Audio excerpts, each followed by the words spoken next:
வேதத்தை வாசிக்காமல் இருப்போமானால், இதை தேடாமல் இருப்போமானால், பரலோகத்தில் போய் ஒழுங்கா சேர முடியாம ஒரு நிலைமை வந்துருங்கிறதுக்காகவே ஆண்டவர் வேதத்தை கொடுத்திருக்கிறார். இன்னைக்கு கர்த்தரும் யாருன்னு தெரியாது, இவங்க யாருன்னு தெரியாது, வேதமும் தெரியாது. விக்கிரகங்களுக்கு பின்னால, பேய்களுக்கு பின்னால போய் ஆராதிச்சிட்டு இருந்த நமக்கு தேவன் நம்ம கையில அதை கொண்டு வந்து சேர்த்திருக்கிறார். அன்பான ஆண்டவருடைய பிள்ளைகளே, எவ்வளவு அறியாமையில் இருக்கிறோம். மத்தேயு 8:12, ராஜ்யத்தின் புத்திரரோ புறம்பான இருளிலே தள்ளப்படுவார்கள்,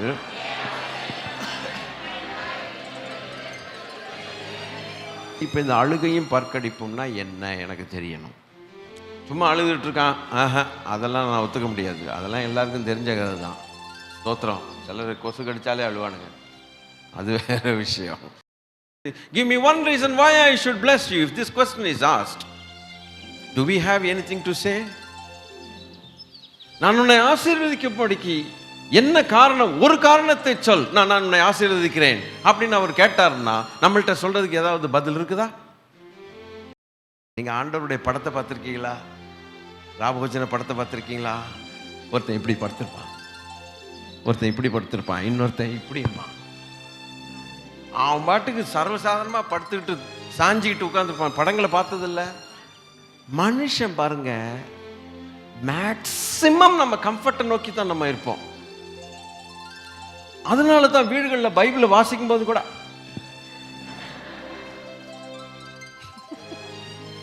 ஜெபம் முழங்கால் போட மாட்டோம். எங்கள் பரம பிதாவே அப்படின்ட்டு போயிடும்.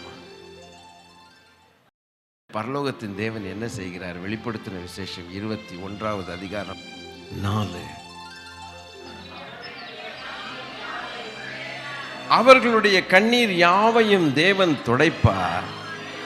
இனி மரணமும் இல்லை, துக்கம் இல்லை, அலறுதலும் இல்லை, வருத்தம் இல்லை, முந்தினவைகள் ஒளிந்து போயிற்று என்று சொல்றார். பாருங்க, எல்லாம் ஓவர், இனி திரும்பி உனக்கு அதெல்லாம் வராது அப்படின்னு சொல்லிட்டுங்க. பாருங்க, சொல்லிட்டு அவருடைய சொந்த கை, என்னை பாருங்க, சொந்த கை உடைய கண்களை துடைக்குமா? பரலோகத்தின் தேவன் நமக்கு ஆயத்தம் பண்ணுகிற பந்தி எப்படி இருக்கு, எப்படி இருக்கும்? ஆண்டவருடைய பிள்ளைகளே, ஒரு நாளும் பாவத்துக்கு இடமே கொடுக்க வேண்டாம். அந்த பந்தியை நம்ம மிஸ் பண்ணவே கூடாது. போய் சேர வேண்டிய இடத்தை விற்க பார்த்தான். He wanted to sell the destiny, but the destiny is dangerous, but God's destiny is glorious. அதை விற்க பார்த்தான். டக்குன்னு ஒரு கரம் வந்தது, திருப்பி விட்டது. இங்கே உண்டு.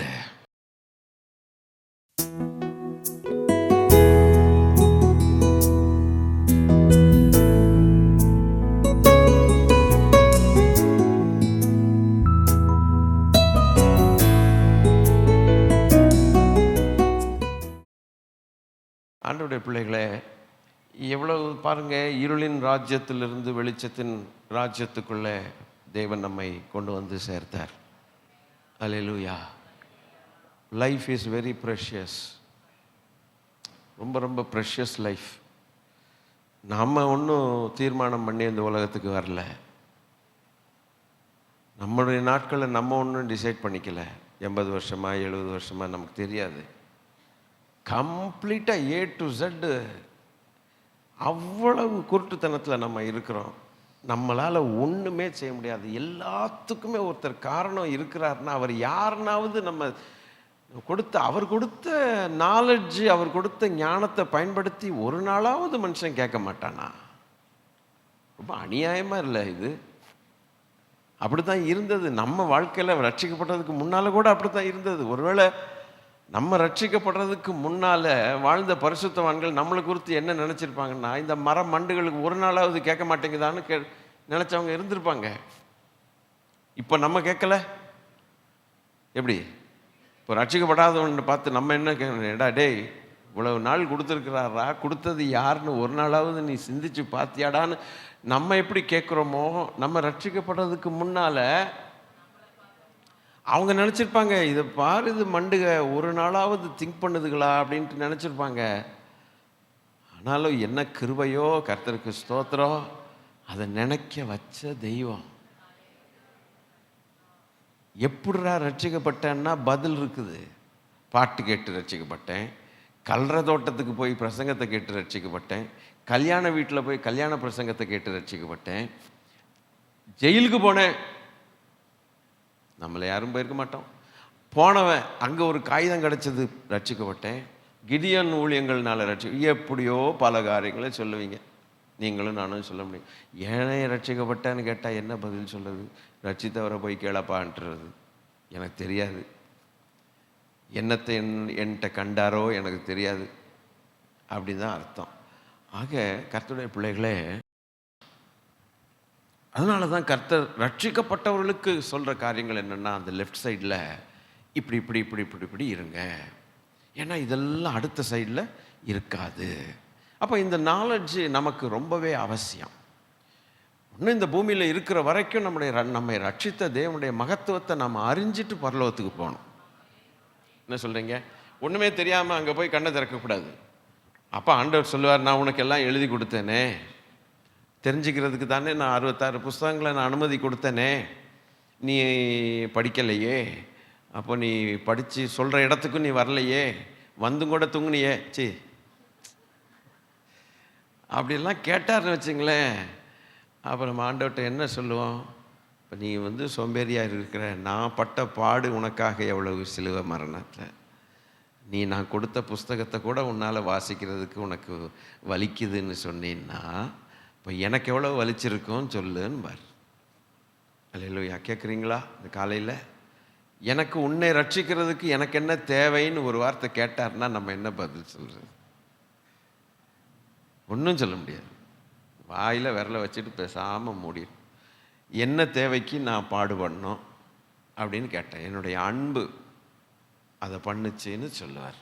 இப்போ நான் எழுதி கொடுத்த 66 புஸ்தகங்களை வாழ்நாள் நீ ஒரு முறை கூட நீ வாசிக்கலையே, அப்போது என்னை எந்த அளவுக்கு நீ கௌரவப்படுத்தி இருக்கிற அப்படின்னு ஒரு வார்த்தை கேட்டுட்டாருன்னா வச்சுங்களேன். இப்போ நீங்கள் வாசித்தீங்களா வாசிக்கலையா, கை தூக்கு காலை தூக்கு, இதெல்லாம் நம்ம பிரச்சனை கிடையாது. இப்போ ஆண்டவர் நம்மளை நிச்சயமாக ஒரு நாள் இப்படி கேட்கத்தான் போகிறாரு பரலோகத்தில். அது உண்மை. என் வேதத்தை நான் எழுதி கொடுத்தேன், அவர்கள் அதை அந்நிய காரியமாய் எண்ணினார்கள். நிச்சயமாக நம்ம பரலோகத்துக்கு போகும்போது கட்டாயம் கேட்பார், என்ன எப்படி 66 புஸ்தகங்களில் எப்படி அப்படின்னு கேட்பார். அப்போது என்ன பதில் நம்ம சொல்லுவோம்? ஏன்னா அவர் நமக்காய் பாடுபட்டுத்தான் இந்த புஸ்தகத்தை கொடுத்துருக்கிறார். ஆகவே அதனால தான் இன்ஸ்ட்ரக்ஷன்ஸ், அதனால தான் இப்படி இரு இப்படி இருன்னு. இந்த வேதத்தை வாசிக்காமல் இருப்போமானால், இதை தேடாமல் இருப்போமானால், பரலோகத்தில் போய் ஒழுங்காக சேர முடியாமல் ஒரு நிலைமை வந்துருங்கிறதுக்காகவே ஆண்டவர் வேதத்தை கொடுத்திருக்கிறார். அழைத்த தெய்வம் உண்மையுள்ளவர் ஒரு பக்கம் இருந்தாலும், அழைத்த தெய்வம் நாம் பரலோகத்துக்கு வரணும்னு ஆசைப்படுறார். அதுக்கு தானே நம்மளை அழைச்சார், அதுக்கு தானே பாடுபட்டார். அப்போ எப்படி போகணும், இப்படிலாம் இருந்தால் போக முடியுங்கிறதுக்கு ஒரு வேதத்தை நம்ம கையில் கொடுத்துருக்கிறார். இதன்படி வாழும்போது இதுதான் வழி நமக்கு காட்டும், பரலோகத்துக்கு வழியை தெரிவிக்கும். அல்லேலூயா. கர்த்தருடைய வாயிலிருந்து புறப்பட்ட வார்த்தை தான் பரலோகத்துக்கு வழியை காட்டும். அல்லேலூயா. அவர் நம்மளை ரட்சித்துட்டு வழியை காட்டாட்டினா என்ன செய்ய முடியும்? ரட்சித்துட்டு வழியை காட்டலைன்னா, எங்க ரட்சித்துட்டீங்க அப்புறம் எப்படிங்க எங்களுக்கு ஒன்றும் தெரிய மாட்டேங்குது, ரெடியாக இருக்கிறான் பழைய பாம்பாகிய வலு சர்ப்பம் மறுபடியும் திருப்பி நம்மளை அட்டாக் பண்ணி கொண்டு போயிடுறதுக்கு. அவன் வழியை காட்டி அவன் வழியில் தள்ளிட்டு போக பார்க்குறான். தேவன் விடுவாரோ? தாம் ரட்சித்தவர்களை விடுவாரோ? தான் ரட்சித்த அவருடைய சொத்துக்களை விடுவாரோ? அதனால தான் அவர் தமது வழியை தெரியப்படுத்தி இருக்கிறார். எப்படி தெரியப்படுத்தி இருக்கிறார்? 66 புஸ்தகங்களை கொண்டதான ஒரே புஸ்தகமாக ஒவ்வொருத்தர் கையிலையும் 24 மணி நேரமும் வாழ்நாளெல்லாம் இருக்கும்படிக்கு உதவி செய்த தெய்வம். இதுக்காக பாடுபட வைத்தார் ஜனங்களை. மார்க் என்கிறதான சொன்னேனே ஒரு ஊழியக்காரர், இந்த மார்க்கு சுவிசேஷத்தை எழுதினவர். 4 சுவிசேஷ புஸ்தகத்தில் மார்க்கு, மார்க்கு, லூக்கா. இந்த மார்க் இருக்கார் பார்த்தீங்களா, இந்த புஸ்தகத்தை எழுதினவர். அவரை தரன்னு எத்தனையோ மைல் ரோட்டில் கயிறை கட்டி இழுத்துருக்காங்க. ஒரு மனுஷனை ரோட்டில் கயிறை கட்டி, இவன் என்ன ஸ்மூத்தாக ஆன்டிபயோட்டிக்ஸ் தடவுன ரோடா என்ன அது, இல்லை பெயின் கில்லர் தடவுன ரோடா? இன்றைக்காவது ரோடுன்னு ஏதாவது ஒன்று இருக்குதுயா? அந்த காலத்தில் நம்ம வாழ்க்கையிலே நம்ம சின்ன பிள்ளைகளாக இருக்கும்போது எத்தனை ஒத்தடி பாதையில் போயிருக்கிறோம். ரோடே பார்க்கல நம்மெல்லாம். நம்ம ஊர்களெலாம் ஒத்தடி பாதை தான் போயிட்டுருக்கு வண்டி. நம்ம அப்பா அம்மாலாம் இந்த ஒத்தடி பாதையிலே போயே முடிச்சுட்டாங்க வாழ்க்கையை. நம்ம தான் ஏதோ ரோடை பார்த்துருக்குறோம். இப்போல்லாம் 4 வழி 6 வழி ரோடுன்னு சொல்லி மீன்னு போகிறான். இனி வரக்கூடிய உலகம் எப்படி, எத்தனை வழி, 10 வழி 20 வழி இருக்குமோ எனக்கு தெரியாது.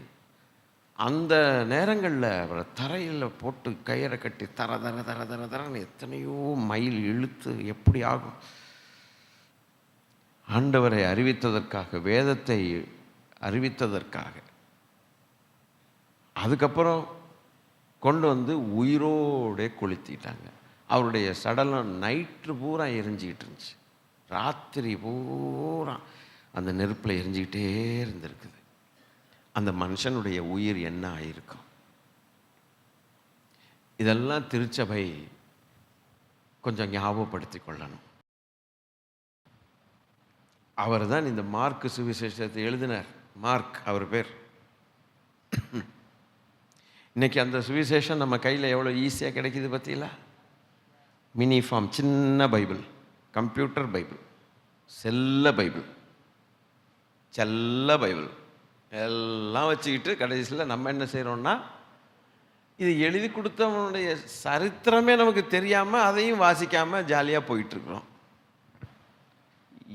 இந்த அநியாயத்தை கொண்டு போய் எங்கே சொல்லன்னு எனக்கு புரியலை, ஆண்டவருக்கும் புரியல. அப்போ அவங்கெல்லாம் இன்றைக்கி உயிரோடு இருந்திருந்தாங்கன்னா, நம்மளோட பேசுவாங்கன்னா என்ன பேசியிருப்பாங்க? டேய், உங்கள் கையில் பைபிள் கிடைக்கிறதுக்காக நாங்கள் பட்ட பாடு. வில்லியம் டிண்டேல் அப்படிங்கிற ஒரு தாசர், யூகே, இன்றைக்கி பிரிட்டிஷ் ஐலண்ட்ஸ் இருக்குது பார்த்தீங்களா, அந்த இதில் சேர்ந்த யூகேயை சேர்ந்த வில்லியம் டிண்டேல் பைபிளை எழுதி நியூ டெஸ்டமெண்ட்டை பிரிண்ட் பண்ணி அவர் வெளியிட்டதற்காக படாத பாடுபட்டு அவரை நாடு கடத்தி, எந்த நாட்டுக்கு போகன்னு தெரியாமல், சாப்பாடு இல்லாமல், கடைசியில் எங்கேயோ போய் எதையோ பண்ணி கடைசியில் அவரையும் உயிரோடு கொளுத்தி விட்டார்கள். பைபிளில் உலகத்துக்கு நியூ டெஸ்டமெண்ட்டு எழுதி கொடுத்துருக்கிறார். இதுதான் ஆண்டவருடைய வார்த்தை. He is a William Tyndale. அவங்க தங்கள் வாழ்க்கையை என்னைக்காவது ஒரு முக்கியமாக எடுத்துக்கிட்டாங்களா? மனைவி, பிள்ளைகள், எதிர்காலம், bank account, FD, RD, fixed deposit, நிலம், சுகம், சொத்து, நகை, என் சந்ததி அப்படின்னு ஏதாவது யோசித்தாங்களா? அந்த இங்கிலாந்து தேசத்திலேருந்து அவரை துரத்தி விட்டு, அவர் எழுதினதான சுருள்கள்லாம் கொளுத்தி விட்டு, அவர் அயராது மறுபடியும் எழுதினார். ராத்திரி பூரா உட்காருவார், ராத்திரியும் நைட்டும். அப்படி அவர் உட்கார்றது யாருக்கும் தெரியாது, ரகசியமாக உட்காருவார். தெரிஞ்சிருச்சுன்னா கொன்றுவானுங்க. அப்படி செஞ்சு செஞ்சு செஞ்சு கடைசியில் வெளியில் வந்துருச்சு. நாடு கடத்தி, கப்பல் ஏறி, எங்கேயோ எந்த நாட்டுக்கு எங்கே போகிறேன்னா, என் மனைவி எங்கேயோ, என் பிள்ளை எங்கேயோ, அதெல்லாம் மறந்து எத்தனை வருஷம் ஆச்சோ தெரியாது. அவருக்கு சாப்பாடு இல்லை பாவம், யார்கிட்ட போய் கேட்கன்னு தெரியல. ஆனாலும் தெய்வமே பா, இன்னைக்கு ஊழியங்கள் எப்படி இருக்குது? இருந்தாலும் இவங்களை போல் ஆள்கள் முன்னால் நம்ம நிற்க முடியுமா? சில ஆர்கனைசேஷனில் சில போஸ்டிங் இருக்கும், தப்பு இல்லை, அது இருக்கத்தான் வேணும், இல்லைன்னா நிர்வாகம் பண்ண முடியாது. இருந்தாலும் நாம் இந்த நிலைமையில் இருக்கிறதுக்கு காரணம் யாருங்கிறத நம்ம யோசித்து பார்க்கணும். இன்றைக்கி இந்த பைபிளை சுமக்கிறதுக்கு காரணம் யார்? கடைசியில் அவரை கொளுத்தி கொலை பண்ணிட்டாங்க. அதுக்கப்புறம் அந்த பைபிள் காணாமல் போச்சு. வில்லியம் டிண்டேல் அவர் எழுதினதான பைபிள் காணாமல் போச்சு. பிறகு இங்கிலாந்தில் ஒரு மன்னன் வந்தான், ஜேம்ஸ் 2 2ஆம் மன்னன் வந்தான். அவனை ஆண்டவர் சந்தித்தார். அவன் ராஜா அல்லவா, எடுறா அந்த பைபிள்னா, அவனுக்கு அதிகாரம் இருக்குது. ராஜா சொன்னது தானே, கொளுத்த முடியுமா ராஜாவை? எடு. அந்த மனுஷன் எடுன்னொடனே கண்டுபிடிச்சி கொண்டு வந்துட்டானுங்க, இதுதான் அந்த மனுஷன் எழுதுனான்ட்டு. படித்து பார்த்தான், இது கர்த்தருடைய வார்த்தை அல்லவா, பிரிண்ட் பண்ணுங்கடான்ட்டான். பிரிண்டிங் பண்ணு போகணும். மடன்னு பிரிண்ட் பண்ணி உலகம் பூரா நியூ டெஸ்டமெண்ட்டு டிஸ்ட்ரிபியூட் பண்ணிட்டானுங்க, பைபிளே டிஸ்ட்ரிபியூட் பண்ணிட்டானுங்க. அதனால தான் இங்கிலீஷில் நம்ம வாசிக்கும்போது கிங் ஜேம்ஸ் வெர்ஷன் அப்படின்னு ஒரு வெர்ஷன் இருக்கு, ஆத்தரைஸ்டு கிங் ஜேம்ஸ் வெர்ஷன். அந்த மன்னன் செஞ்ச வேலை அது, அந்த மன்னன் செஞ்ச வேலை. இன்றைக்கி ஆத்தரைஸ்டு கிங் ஜேம்ஸ் வெர்ஷன் தவுன்னு வரும் இங்கிலீஷில், சிம்பிள் இங்கிலீஷ் வராது. thou shalt not அப்படின்னு வரும், அதெல்லாம் பிரிட்டிஷ் இங்கிலீஷ். மன்னன், அது கர்த்தருடைய வேதம் அச்சடின்னா. இன்னைக்கு கர்த்தரும் யாருன்னு தெரியாது, இவங்க யாருன்னு தெரியாது, வேதமும் தெரியாது. விக்கிரகங்களுக்கு பின்னால், பேய்களுக்கு பின்னால் போய் ஆராதிச்சிட்டு இருந்த நமக்கு தேவன் நம்ம கையில் அதை கொண்டு வந்து சேர்த்திருக்கிறார். அன்பான ஆண்டவருடைய பிள்ளைகளே, எவ்வளவு அறியாமையில் இருக்கிறோம். கொஞ்சம் அறிஞ்சிட்டா எவ்வளோ ஆசீர்வாதமாக இருக்கும் நமக்கு. இப்போ நமக்கு முன்பாக தேவன் எத்தனை பேரை எழுப்பியிருக்கிறார், கோடி கணக்கில் ஆட்களை எழுப்பி இன்றைக்கி நம்மை சுகமாய் தங்க பண்ணியிருக்கிறார். இதெல்லாம் கொஞ்சம் எண்ணி மனசில் வச்சு அப்படியே வேதத்தை நேசிக்க வேண்டாம். அப்போ சொல்லணும், ஒவ்வொரு முறையும் பைபிளை திறக்கும்போது, அப்பா தெய்வமே, எனக்கு வாழ்க்கை ரொம்ப ஈஸியாக்கிட்டீங்க, என் வாழ்க்கை கொஞ்சம் கூட கடினமே கிடையாது. என்கிட்ட பைபிளா இல்லை, ஒரு பைபிளா 2 பைபிளா வீட்டில் அடுக்கி வச்சிருக்கிறேன். அது பத்தாவதுக்கு ரோட்டில் எவனாவது ஃப்ரீயாக பைபிள் தந்தால் அதையும் வாங்கி வச்சுக்கிறேன், வாங்கி வச்சுக்கிறேன். இல்லை ஒரு பர்டிகுலர் பைபிள் தான் எனக்கு வேணும்னா காசை கொடுத்து எனக்கு வாங்கி, இன்றைக்கி வாங்குறதுக்கு கடைகள் நிறைய இருக்குது, டக்குன்னு போய் அந்த அந்த பைபிள் வேணும் அப்படின்னா கொடுக்குறதுக்கு ரெடியாக இருக்காங்க. இல்லைன்னா ஆர்டர் பண்ணியாவது கொடுப்பான். என்ன கூத்தடிச்சாலும் இன்றைக்கி நான் கேட்குற பைபிள் எனக்கு கிடைக்கும். அப்போ என் வாழ்க்கை எவ்வளோ ஈஸியாக கடினமாக நீங்கள் சொல்லுங்கள்.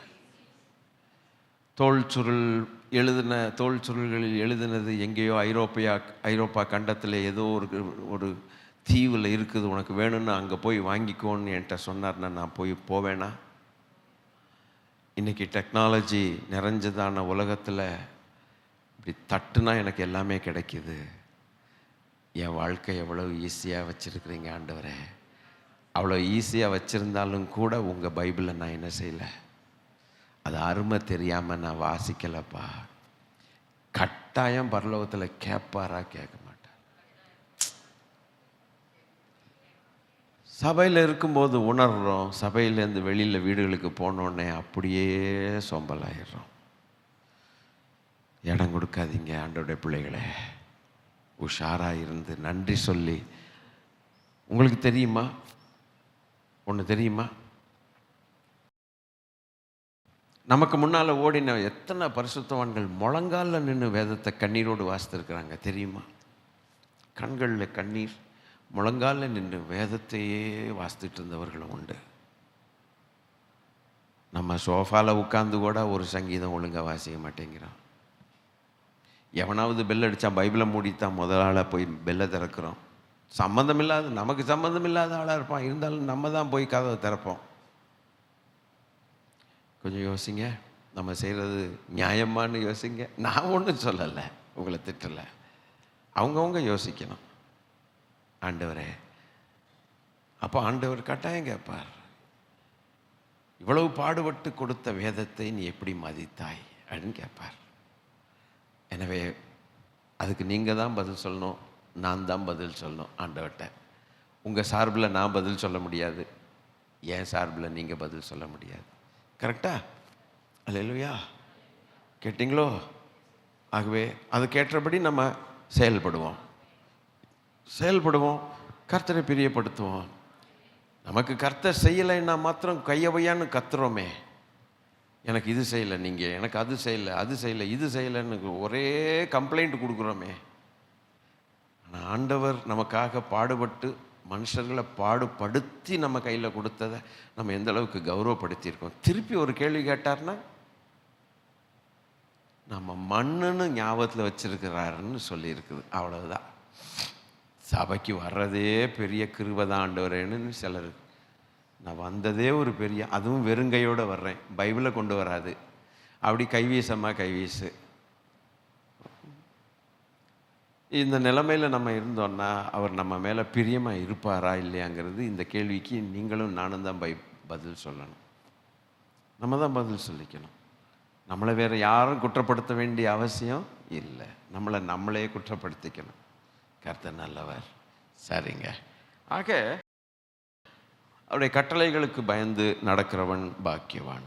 லெஃப்ட் சைடில் அப்படி வருது, அவருடைய அன்பிலே நிலைத்திருங்கள். இப்போது உங்கள் தம்பு கட்டவர்கள் இருக்குல்ல, இப்போவுமே பார்த்துங்க, கடைசியாக பயங்கரமான ஒரு பெரிய சுத்திகள், இது பயங்கர சுத்திகள், அடி எப்படி இருக்கும்? நிஜமாக அடிச்சிடாதீங்கய்யா, விழுகுது. அவங்களுக்கு தெரியாமல் சிலங்களை அந்த கையை கொண்ட கதவுல மாட்டி ஒரு மாதிரி ஆயிட மாட்டோம். அப்போ உங்கள் முகம் எப்படி மாறுங்கிறது செஞ்சு காட்டு. சிரிக்க சொல்லலையே நான். கை விரல் அங்கே மாட்டின ஹேன்னு சிரிச்சிட்டு இருப்பீங்களா? முகம், சத்தம் இல்லை, முகத்தை பார்க்கணும், எல்லார் முகத்தையும் பார்க்கணும். எப்பா சிரிக்கிற ஆள்கள் என்ன? ஐயோ, இப்போ விரல்களெல்லாம் மாட்டினுச்சுன்னா சிரிக்கலை பார்த்துங்க எப்படி இருக்கும். யாராவது ஒருத்தராவது? ஒருத்தரும் இல்லை, மாட்டினா தான் தெரியும். சரி, மாற்ற அன்னைக்காவது சரியட்டும். மத்தேயு 8:12, ராஜ்யத்தின் புத்திரரோ புறம்பான இருளிலே தள்ளப்படுவார்கள்.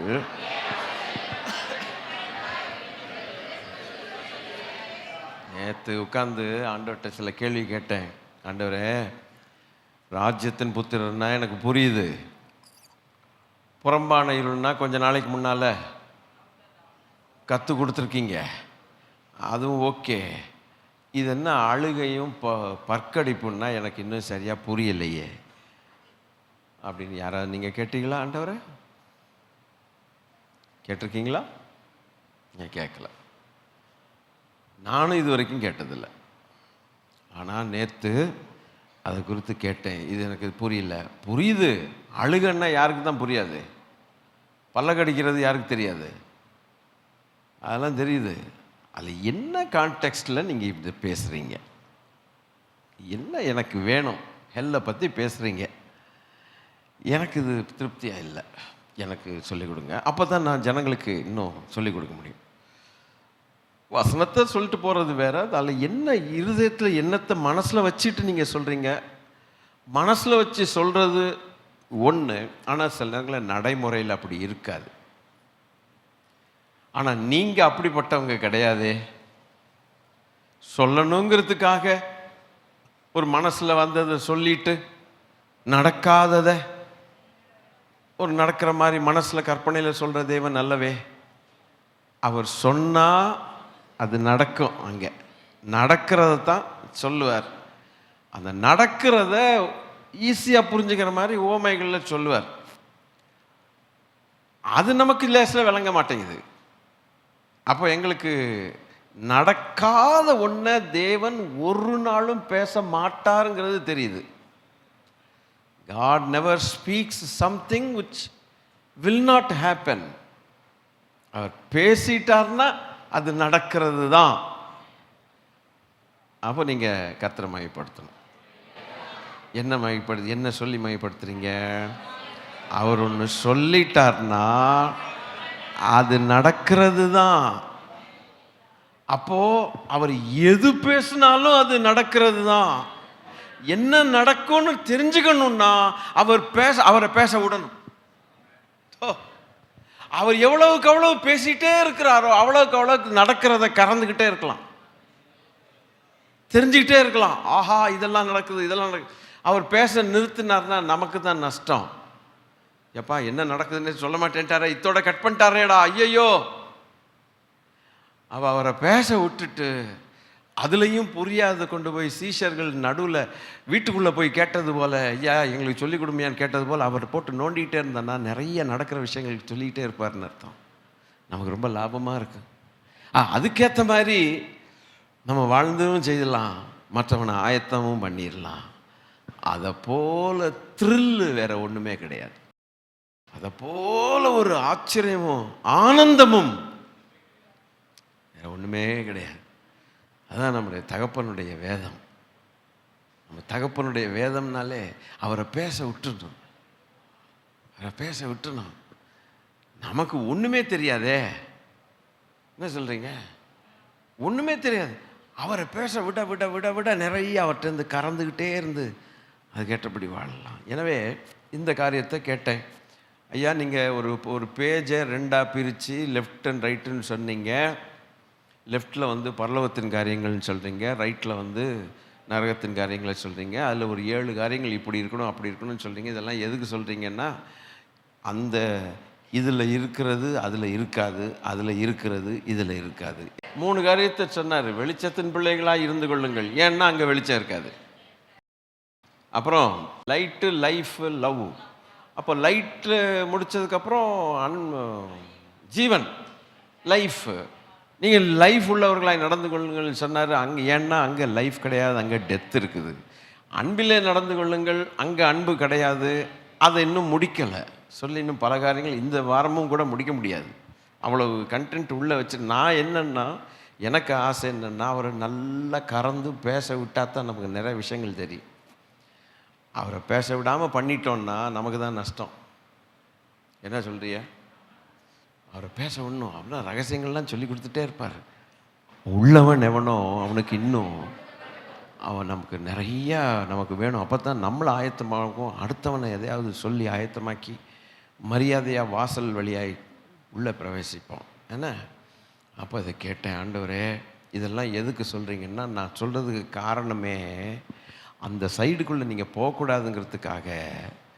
இங்கே இருக்கிறது அங்கே இருக்காது, இருக்கவே இருக்காது. நீங்கள் இதுக்குள்ளே வரணும்னு நான் விரும்புகிறனால தான் உங்களுக்கு பாதைகளை வகுத்து காட்டி வசனங்கிற 66 புஸ்தகங்களை கொடுத்துட்டு நீங்கள் எப்படியும் என்னிடத்துல வரணும்னு நான் எதிர்பார்த்தேன். அதுதான் உங்களுக்கு சொல்லி கொடுத்துக்கிட்டு இருக்கேன். இன்றைக்கி மாத்திரம் பைபிளில் கர்த்தர் நமக்கு கொடுக்கலைன்னா பரலோகத்துக்கு போகிற வழி நமக்கு தெரியாது, தெரியவே தெரியாது. இது ரகசியம்தான். இந்த 66 புஸ்தகங்களும் ஹிஸ்ட்ரியாக இருக்கட்டும், ஆர்கியாலஜியாக இருக்கட்டும், இல்லை பொய்ட்ரியாக இருக்கட்டும், இல்லை ஸ்பிரிச்சுவல் ட்ரூத்து எதாக இருந்தாலும் ரகசியம். இது ரொம்ப ரகசியம். இது அங்கேருந்து கிடைக்காத புஸ்தகம் அங்கேருந்து தான் கிடைக்கிது. கர்த்தருக்கு ஸ்தோத்திரம். இது சரித்திரமாக இருந்தாலும் கூட தேவன் சரித்திரத்தில் என்ன பண்ணியிருக்கிறாருங்கிறத அவர் செஞ்சதை நமக்கு சொல்லாட்டினா நமக்கு எப்படி தெரியும்? அதனால தான் இது ரகசியம். இதை வெளிப்படுத்தின தேவனுக்கு ஸ்தோத்திரங்கள். சரிங்க ஆண்டவரே, அப்போ எனக்கு ஒரு டவுட் இருக்குது. இந்த 8:12 நீங்கள் புறம்பான இருள்னு சொல்லி கொடுத்துட்டீங்க, அதுட்டீங்க, எல்லாம் சொல்லிட்டீங்க. இப்போ இந்த அழுகையும் பற்கடிப்பும்னா என்ன எனக்கு தெரியணும். சும்மா அழுதுட்டுருக்கான், அதெல்லாம் நான் ஒத்துக்க முடியாது. அதெல்லாம் எல்லாருக்கும் தெரிஞ்ச கதை தான். ஸ்தோத்திரம். சிலர் கொசு கடித்தாலே அழுவானுங்க, அது வேறு விஷயம். இது என்ன அப்படின்னு வரும்போது தான் சில காரியங்கள் நான் நேற்று இரவு தியானம் பண்ண கர்த்தர் கிருபை செய்தார். 7 இடங்களில் இந்த அழுகையின் என்று சொல்லியிருக்கிறார். 7 times அழுகையும் பற்கடிப்புங்கிற வார்த்தை 7 தரம் சொல்லியிருக்கிறார் புதிய ஏற்பாட்டில். சரி இருக்கட்டும், 7 அக்கேஷன்ஸில். அப்படின்னா என்ன? அதுக்கு தான் நான் உங்களுக்கு புரியறதுக்காகத்தான் கட்டை விரலில் சுத்தியால் அடிச்சிங்கன்னா முகம் எப்படி மாறுதுன்னு பார்க்கணுன்னு பார்த்தேன். இதில் என்ன நடக்கும்னா, when there is a pain, your eyes will shrink, squeeze your eyes in weeping, and at the same time your teeth will gnash. It happens simultaneously. Many of us do not know, but we do it. ஆனால் நிறைய பேருக்கு தெரியாது, express பண்ண தெரியாது. யாவது போய் விரல் மாட்டி இல்லை ஏதாவது அடிக்கடி அப்படிமோ நம்மளையும் அறியாமல் வலியில் கண்ணும் ஒரு மாதிரி இருக மூடி அந்த பெயினில் ஒரு அழுக வரும். அதே நேரத்தில் பல் அப்படியே நம்மளையும் தெரியாமல் கடிச்சிடும். இது ரெண்டுமே சேர்ந்து வரும், ஒரே நேரத்தில் வரும். எனக்கு அது ரொம்ப ஆச்சரியமாக இருந்தது. ஆண்டவரே, இது மனுஷனுக்கு இப்படி வரும்னு தெரிஞ்சது யாருக்கு தெரியும்? Who knows? நம்ம எத்தனையோ முறை பல்ல கடிச்சு அழுதுருக்கோம், நமக்கே அடுத்தவனுக்கு சொல்ல தெரியாது. இப்படி தாண்டா நம்மன்னு சொல்ல தெரியாது. படைச்சவருக்கு எப்படி, எவ்வளவு ஞானி! அவருடைய ஹேண்டி ஒர்க்கு தானே, அவருடைய கையின் படைப்பு தானே. நம்ம எதை எடுத்து எப்படி பேசுகிறார் பாருங்க. நீங்களும் நானும் ஆண்டவரை புகழ்றதில் ஓயாமல் புகழணும். நம்ம பாடியில் பெயினால் வரக்கூடிய அந்த அந்த சிம்டம்ஸ், அந்த எக்ஸ்ப்ரெஷன்ஸை சரியாக யாருக்கு சொல்ல தெரியுது? சில நேரங்களில் டாக்டர்கள் கஷ்டப்படுவாங்க. டாக்டர் முன்னால் பேஷண்ட் உட்காந்துட்டு, என்னப்பா உனக்கு நடக்குது சொல்லுப்பா, என்ன வேதனைன்னா அவனுக்கு சொல்ல தெரியாது. டாக்டர் எனக்கு இந்த மாதிரி பண்ணுது, இப்போ ஒழுங்காக சொல்லுப்பா என்ன பண்ணுது. இவன் முழு சரித்திரத்தை சொன்னால் ஒழிய இவனுக்கு என்ன செய்யாது, விளங்காது. நீ என்ன மருந்தை உனக்கு கொடுக்க, you have to tell the complete history, you have to express everything. லாயர்ட்டையும் ஒரு அட்வொகேட்டையும் ஒரு டாக்டர்கிட்டையும் எதையுமே நம்ம மறைக்கவே முடியாது. ஏன்னா அதை வச்சு தான் அவங்க கொண்டு போகிறாங்க. கர்த்தர் நல்லவர். நம்மளாலே சொல்ல முடியலையே. ஆனால் நமக்கு இப்படிப்பட்ட எக்ஸ்ப்ரெஷன்ஸ் வரும். அந்த பெயின்னால் முகம் எப்படி மாறும், அது எப்படி அழுக வரும், பல்லு தானாக கடிக்குது. ஏ அப்பா, இதை சொல்லி கொடுத்து இந்த பெயின் இருக்கிற கொஞ்ச நேரம்தான் மூஞ்சி அப்படி மாறுது, உடனே அது இருக்கிறது இல்லை. நல்லா அடிக்கடி வாங்கின அப்படிங்கிறோம்ல, அதோட கொஞ்ச நேரம்தான். அந்த வலி வேதனை நீங்கினதுக்கு அப்புறம் எப்போவுமே அந்த மூஞ்சி வச்சுக்கிறது இல்லை. கட்டு போட்டு வந்துடும், பேசாமல் நார்மலாக தான் இருப்போம். என்ன கட்டுன்னு கேட்டால் இந்த மாதிரி நஞ்சிருச்சு கை அப்படிமா, அவ்வளோதான். நஞ்சிருச்சு கை இப்படியா 24 மணி நேரம் சொல்லிகிட்டு இருக்கோம். என்னையா? அப்போ ஆண்டவர் சொல்கிறார், கேட்குறாரு, இந்த கொஞ்ச நேரம் வலிக்கே உனக்கு ஒரு அழுகையும் பற்கடிப்பும் வருதுன்னா நிரந்தரமாக அழுகையும் பற்கடிப்பாக இருந்தால் எப்படின்னு கேட்டார். ஏன்டா அங்கே போகிற? இந்த ஒரு பாடம் போதும். ஒழுங்காக இல்லாத கிறிஸ்தவன் ஒழுங்காக மாறுவான், கிறிஸ்தவனாக மாறாதவன் கிறிஸ்தவனாக மாறுவான். இந்த ஒன்று போதும். அப்போ அவர் எதை மனசில் வச்சு எங்கே பேசுகிறார்னா, அவரை போல ஒரு மன்னன், அவர் சிருஷ்டி கர்த்தா, அவர் தான் இப்படி பேச முடியும். நானும் ஒரு மதத்தை சேர்ந்தவனாக தான் இருந்தேன் ஐயா, ஆண்டவரை ஏற்றுக்கொள்றதுக்கு முன்னால். நம்மில் பலரை போல என்னுடைய மதத்திலே ஏதாவது ஒருத்தனாவது இல்லை, தெய்வம்னு சொல்லிக்கிற ஏதாவது தன்னை சேர்ந்தவன் இப்படி ஆசீர்வதிக்கப்படுகிறான், தன்னை சேராதவன் இப்படிப்பட்ட ஒரு பயங்கரமான இடத்தில் தள்ளப்படுவான்னு சொல்லி ஒன்று சொன்னுச்சா என்கிட்ட? சண்டைக்கு தான் நான் வர்றேன். இப்போ அன்னைக்கு சொல்லியிருந்தேன்னா நான் ஏதாவது ஒரு முடிவு எடுத்திருப்பேனே. எதுவுமே சொல்லலையே, ஏமாத்திட்டுல போச்சு. இப்படி சொல்லத்தக்கவர் யார்? அப்படி சொல்லத்தக்கவர் ஒருவர் இருப்பாரானால் அவர்தான் தெய்வம், அவர்தான் படைத்தவர். அழகா சொல்லிட்டாரியா. என்னை ஏற்றுக்கொண்டவன் எங்கே இருப்பான்? என்னை ஏற்றுக்கொண்டு என்னை உதறி தள்ளுகிறவன் எங்கே இருப்பான்? அங்கே போகாதேன்னு சொல்லி துடிக்கிறவர் ஒருவர் இருப்பார். ஆனால் அவர் தான் என்னை படைத்தவராக இருக்க முடியும். என் வாழ்க்கையில் யாரும் சொன்னதே கிடையாது. நானும் எத்தனையோ தெய்வங்கள், முக்கோடி தெய்வங்கள் போட்டு அவன் சொன்னான், இவன் சொன்னான், இவன் சொன்னான், அது சொன்னான்னு சொல்லிட்டு பின்னாலே போயிட்டு இருந்தேன். எனக்கு யாரும் சொல்லிக் கொடுக்கலையே. ஆனால் ஒருவர் வந்தார், நானே வழியும் சத்தியமும் ஜீவனுமாய் இருக்கிறேன், என்னை பின்பற்றி வான்னாரு. நீ என்னை பின்பற்றாவிட்டால் வேறொருவன் பின்னால் போவ, அங்கே அவன் இருக்கிற இடத்துக்கு நீ போக வேண்டி இருக்கும், அங்கே நான் இருக்க மாட்டேன், அது உனக்கு முன்கூட்டியே சொல்லுகிறேன் என்று சொன்னவர் உண்மையுள்ளவர். அவர் ஒருத்தர் தான் அன்புள்ளவராக இருக்க முடியும். கர்த்தர் நல்லவர். எனவே ஃபர்ஸ்ட் ரீசன் 5 காரியங்களை சொல்கிறேன். அதில் number 1, gnashing of teeth and weeping represents pain, வலி. 5 காரியங்களில் முதல் காரியம் ஏன் பற்கடிப்பும் அழுகையும். நான் இந்த சப்ஜெக்டை ரொம்ப லைக் பண்ணுறது காரணம், நான் லெஃப்ட் சைடில் போகலை. இப்போ தேவன் அன்பாக இருக்கிறாருங்கிறது பல முறை நமக்கு தெரியும். அவர் அன்பில் நிலைத்திருங்கள்ங்கிறது நமக்கு பல முறை தெரியும்.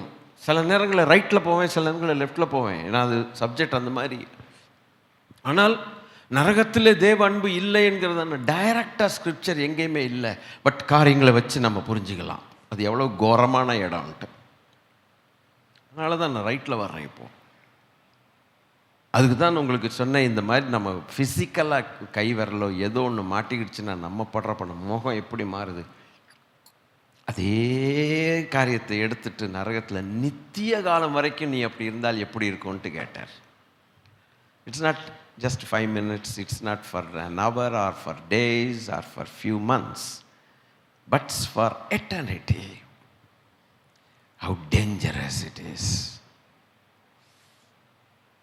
ஒரு புண்ணு வந்திருக்குது, அது கொஞ்ச நாள் ஆறணும்னு பார்க்குறோம், இது கழுத ஆற மாட்டேங்குது. அது ஆறாமல் இருக்கிறதே நமக்கு எவ்வளோ பெரிய ஒரு மன வேதனையும் வலியும் கொண்டு வருது. என்னடா இது ஆறி தொலைய மாட்டேங்குது. ஒரு ஃபீவர் வருது, அது போய் தொலைய மாட்டேங்குது. என்னதான் மாத்திரை போட்டு ஈத்திரை போட்டு என்ன டாக்டர்களை மாற்றி ஈத்தி பண்ணால் கூட அது எவ்வளோ ஒரு வேதனை நமக்கு உண்டாயிருக்கும் சொல்லுங்க. We cannot tolerate even in this physical world. How will you tolerate in eternal world? நித்திய காலம் எப்படி அதை சமாளித்துக் கொள்வாய்? முடியாது, முடியாது. மனுக்குலத்தை படைத்தவர் சொல்லுகிறார், உன்னால் அது முடியாது, வந்துவிடுன்னு கூப்பிடுகிறார். சுவிசேஷ பாரம் உள்ளவர்களுக்கு இது சரியான ஒரு மெசேஜாக இருக்கு. நான் அதை உங்களுக்குள் அதிகமாக ஏன் இன்ஜெக்ட் பண்ணுகிறேன்னா, ஊசியை எடுத்து குத்துறது போல் நமக்கு அந்த பாரம் அதிகமாக அதிகமாக அதிகமாக தானால் போய் நம்ம எவனுக்காவது சொல்லிவிட்டு வந்தால் தோழிய நமக்கு நிம்மதி கிடையாடுறா. அது பாரம் இல்லாதவர்கள் அதை பெற்றுக்கொள்ளுங்கள். இந்நாள் வரைக்கும் இதை புரியாமல் ஆராதித்து கொண்டிருக்கிற நாம் இப்போ புரிஞ்சு ஆராதித்து ஒரு பாரத்தோடு ஆராதிப்போம். Will understand better. அப்போ என்ன தெரியுதுன்னா, நம்ம எந்த கோரமான ஒரு சூழ்நிலையிலிருந்து தேவன் நம்மை பிரித்து எடுத்தாரே. ஏதோ இயேசு ஏற்றுக்கொண்டால் நல்லா இருக்குது, ஒரு சபை நல்லா இருக்குது, இது இங்கே இருக்குது, அது இதில் இருக்குது, இதில் இருக்குது, அதல்ல. பொய்யும் பொய்க்கு பிதாவுமாய் இருக்கிறவன் தன்னுடைய வழியிலே ஜனத்தில் ஆத்துமாக்களை இழுத்து கொண்டு போகும் பொழுது கண்களை குருடாக்கி கண்டதே காட்சி கொண்டதே கோலம்னு போய்கொண்டிருக்கிற அந்த நிலைமையில் பவர்ஃபுல்லாக இழுக்கிறான். வித் ஹிஸ் பவர், அவனுடைய வல்லமையில் இழுத்து கொண்டு போகுது. அதை காட்டிலும் ஒரு வல்லமை வந்து அந்த வல்லமையை முறியடித்து திரும்ப தம்மிடத்தில் இழுத்து கொள்வாரானால் இந்த வல்லமையுள்ள தேவனை நாம் எவ்வளவு புகழ வேண்டும். It is merely, it is his power. ஆனும் நீங்களும் ரட்சிக்கப்பட்டது தேவனுடைய சுத்த வல்லமையை தவிர வேற எதாலும் நம்ம ரட்சிக்கப்படவே முடியாது. It is impossible. I don't know why. We toil so much every time using God-given opportunity to tell somebody that Jesus Christ is the true God, but still people do not turn to Christ. இன்னும் அவர்கள் ஆண்டவரிடத்தில் வரவில்லை. பிதா ஒருவனை இழுத்து கொள்ளாவிட்டால் அவன் என்னிடத்தில் வரான்னு சொன்னார். என்னத்த பிதா என்னிலே கண்டாரோ அவருடைய வல்லமை எனக்காக இறங்கி அவனுடைய வல்லமையை அடித்தது. தப்பினோம். அல்லேலூயா. அநேக காரியங்கள் உண்டு. போலாமா? கர்த்தர் நல்லவர். So the first one is the pain. ரெண்டாவது அதுக்கு வச்சிருக்கிறேன், it shows the gnashing of teeth and the weeping. Hallelujah. It shows not only pain but anger. Angerனா கோபம், மூர்க்கம். கர்த்தர் நல்லவர். அதுக்கும் கூட பல்ல கடிப்பானா? அதுக்கும் கூட பல்ல மூர்க்கத்தனமாக இருக்கக்கூடிய பல்ல கடிக்கிற ஊழியக்காரர்கள் உண்டு. எந்த ஆஃபீஸ்லையும் இருப்பாங்க. செய்ய வேண்டிய வேலை செய்கிறதுக்கே பல்ல கடிக்கிறவன் இருப்பான். செய்ய வேண்டாத வேலையை தான் வேலையாக இழுத்து போட்டு சந்தோஷமாக செய்கிற மக்கள் ஆசீர்வதிக்கப்படுகிறவங்களும் இருப்பாங்க. கவலையே பட மாட்டாங்க. ஐயா இது நான் செஞ்சுட்டு போகிறேன், ஒன்றும் இல்லையா, என்கிட்ட சொல்லுங்க நான் செய்கிறேன், ஐயாம்மா, அவ்வளோதான். அது அவன் வேலை கிடையாது. இதில் என்னையா இருக்குது, நம்ம வேலை தான் ஐயா எல்லாம் அப்படின்னு சொல்கிறவன் இருப்பான். நம்ம வேலை தான் ஐயா இதெல்லாம் அப்படின்னு சொல்கிறவன் இருப்பான். ஆனால் செய்ய வேண்டிய வேலையே இதெல்லாம் வேலை இல்லை அப்படின்னு சொல்கிறவனும் இருப்பான். சபிக்கப்பட்டு போவானுங்க இவனுங்க. செய்ய வேண்டிய வேலையே செய்யாமல் அவன் தான் பல்ல கடிப்பான். அவன் எஜமானனுக்கு பிரியமாயி ஒரு காலம் இருக்க மாட்டார்கள். சிலரை பாருங்க, எந்த வேலையும் அவன்கிட்ட கொடுக்கலாம். எந்த வேலை தான் எந்துன்னு அவன் என்றைக்கும் சொல்லவே மாட்டான். கணக்கு பார்த்து நேரம் பார்த்து ஒன்றும் செய்ய மாட்டான். எந்த வேலையாக இருந்தானே, எவ்வளோ நேரமாக இருந்தானே, நம்ம வேலை இது, நம்ம எஜமான். அந்த அன்பு. அவன் கூலிக்காக வேலை செய்ய மாட்டான். அவன் எஜமானுடைய இருதயத்துக்காக வேலை செய்வான். ஆக பெயின்காக மாத்திரம் பல்ல கடிக்கிறது இல்லை, கோபத்தினாலும் பல்ல கடிப்பார்கள். கோபம், அதுக்கு சில ரெஃபரன்சஸ் இங்கே இருக்குது பாருங்க. gnashing of teeth is reported in the Bible. அப்போஸ்தலர் நடபடிகள் 7:54. இவைகளை அவர்கள் கேட்டபொழுது மூர்க்கமடைந்து அவனை பார்த்து பல்லை கடித்தார்கள். This is not because of pain, anger, மூர்க்கம். ஸ்தேவான் மேல அவ்வளவு கோபம் வந்துருச்சு. சரி, அது ஒரு பக்கம் இருக்கட்டும். இன்னும் 2-3 ரெஃபரன்சஸ் பார்த்துட்டு நம்ம சில சப்ஜெக்டுக்கு போகலாம். 37:12 சங்கீதம் 37:12 என்ன சொல்லுதுன்னு பார்க்கலாமா? துன்மார்கன் நீதிமானுக்கு விரோதமாய் தீங்கு நினைத்து அவன் மேல் பல்ல கடிக்கிறான். இது வலியினால் வந்ததில்ல, இது கோபத்தினால. ஏன் துன்மார்கன் பல்ல கடிக்கிறாங்கன்னா அதுக்கு ஒன்று காரணம் என்ன அப்படின்னு கேட்டாக்க, they do not approve the righteous people. நீதிமான்கள் இந்த உலகத்தில் எல்லாராலும் அப்ரூவல் வாங்க முடியாது. அப்ரூவல்னா என்னன்னா அங்கீகரிப்பு. நம்மளை எல்லாரும் அங்கீகரிக்க மாட்டான், புரியுதா? ஆனால் நம்ம என்ன எதிர்பார்ப்போம்னா எல்லாரும் நம்மளை அங்கீகரித்து எல்லாரும் நம்மளை ஏற்றுக்கொள்ளணும். நமக்கு ஆசை அப்படிதான். ஆனால் நம்ம உண்மையாய் நீதிமான்களாய் நாம் இருப்போமானால், நீதிமான்களை போல் அல்ல, நீதிமான்களை போலங்கிறது டூப்ளிகேட்டு. அவன் சொன்னா நீதிமான் மரிப்பது போலன்னா நீ நிச்சயமா மறிக்க முடியாது. நிச்சயமா நீ நீதிமானாய் முதல்ல மாறு, அதுக்கப்புறம் நீ நீதிமானாய் மரிப்பாய். நீதிமானை போல இருக்கிறவன் நீதிமானை போல மறிக்கணும்னு ஆசைப்பட்டாலும் அவன் ஒரு காலம் அப்படி முடியவே முடியாது. நீ நீதிமானை போல மறிக்கிறேன்னு சொல்லிட்டு நீ ஏன்டா லஞ்சம் வாங்கின, வெள்ளியும் பொண்ணுன்னு சொல்லி ஏன் அவனோ தீர்க்கதரிசன சொல்லிட்டு சபிக்க சொல்லிட்டு அது மாத்திரம் போகுது. அப்போ நீதிமானுடைய உள்ளம் அப்படி போகுமா என்ன? Never. So your aim is correct, but your life is very bad. அப்போ துன்மார்க்கன் நீதிமானுக்கு என்ன, தே வில் நாட் அப்ரூவ்.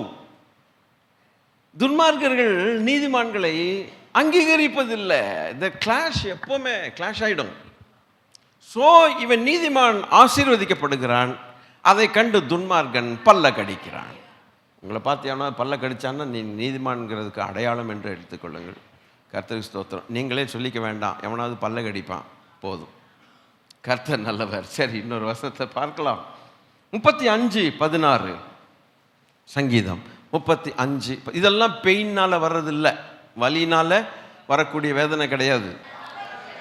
அப்பத்துக்காக இச்சகம் பேசுகிற பரிகாசக்காரரோட சேர்ந்து கொண்டு என் பேரில் பல்ல கடிக்கிறார்கள் அப்படிங்கிறான். They with hypocritical mockers in the feast they gnashed upon me with their teeth அப்படின்னா. ஃபீஸ்ட் நடக்குது, அதாவது பந்தி சாப்பிட்ற பந்தி நடக்கும்போது இந்த துன்மார்க்கெல்லாம் என்ன செய்கிறாங்கன்னாக்கா, அந்த பந்தியில் அப்பத்துக்காக, சாப்பாட்டுக்கு, சோத்துக்காக கூடி வந்திருக்கிற அத்தனை பேருடன் சேர்ந்துக்கிட்டு என் பேரில் அவன் அத்தனை பேரும் சோறு சாப்பிட்டு போகிறதுக்கு பதிலாக அத்தனை பேரும் பல்ல கடிச்சிட்டு உட்காந்துருக்கானுங்க. என்னடா இது?